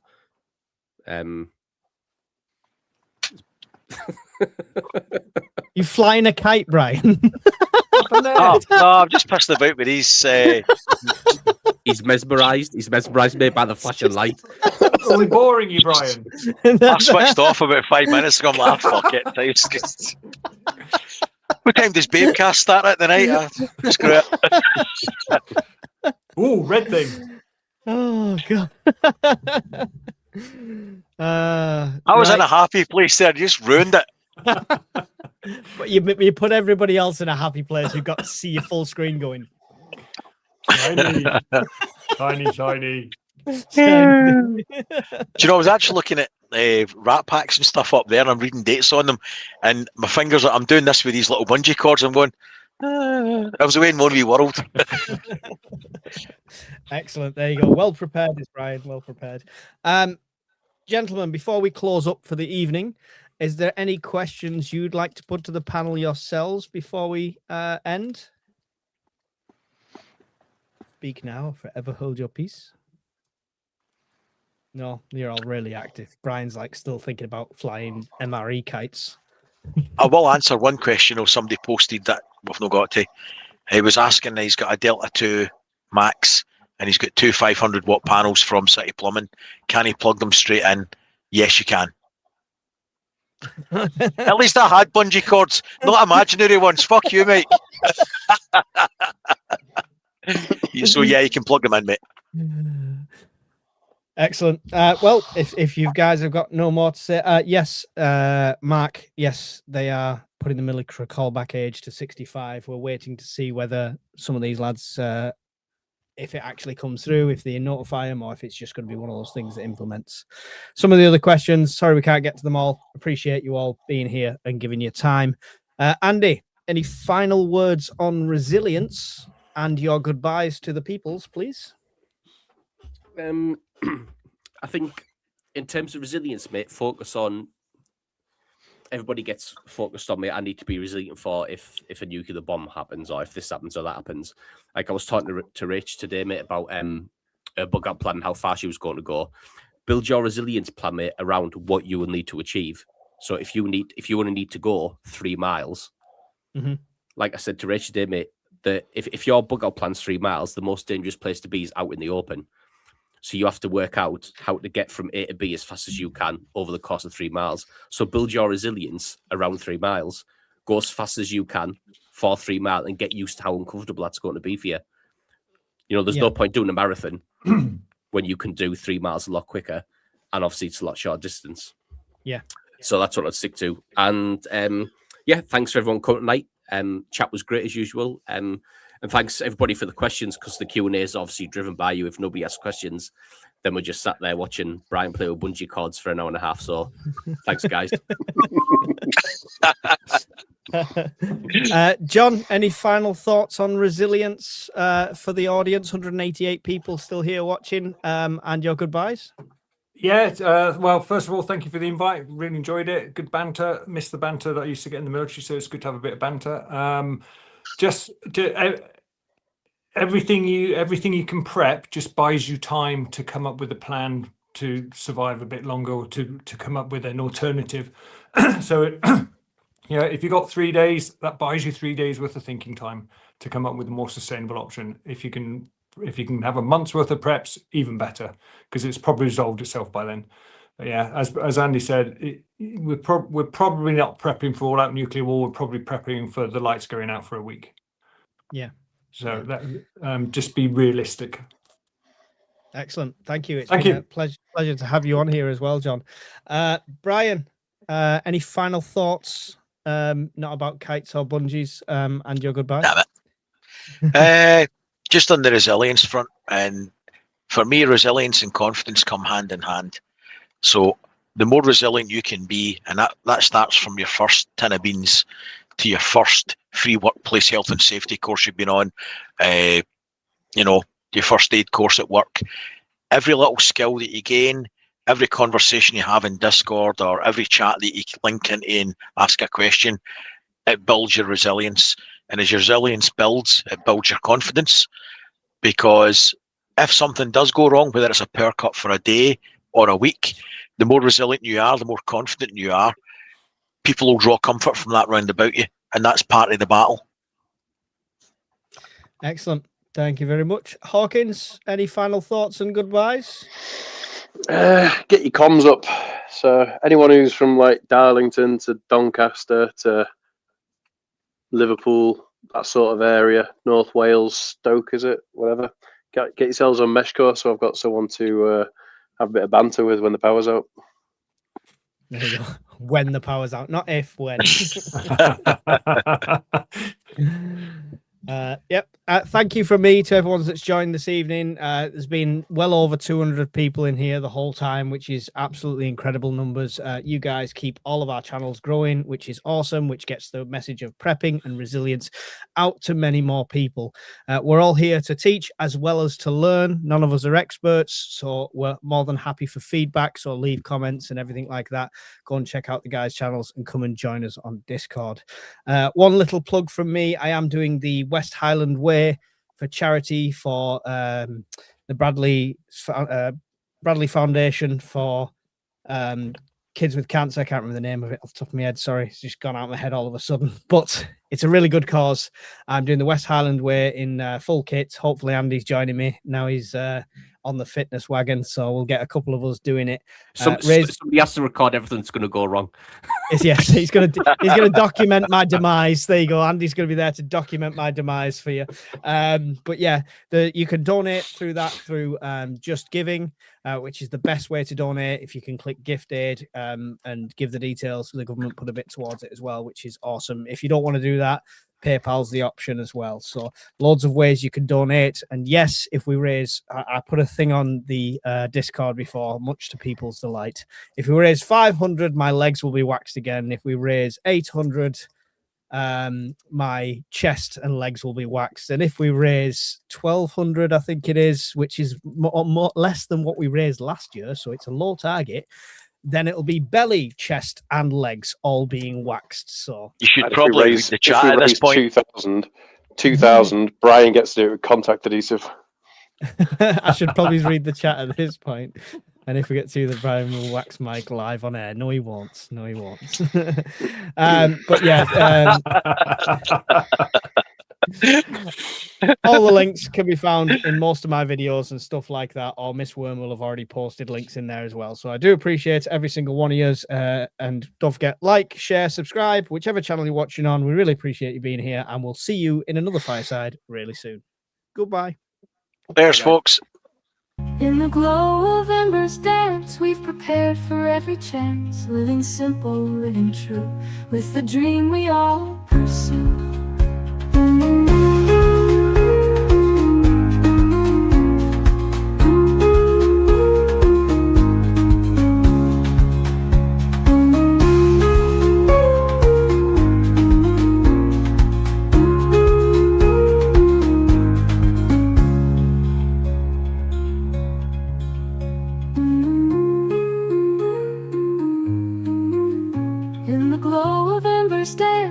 Prepared for every chance, living simple, living true, with the dream we all pursue.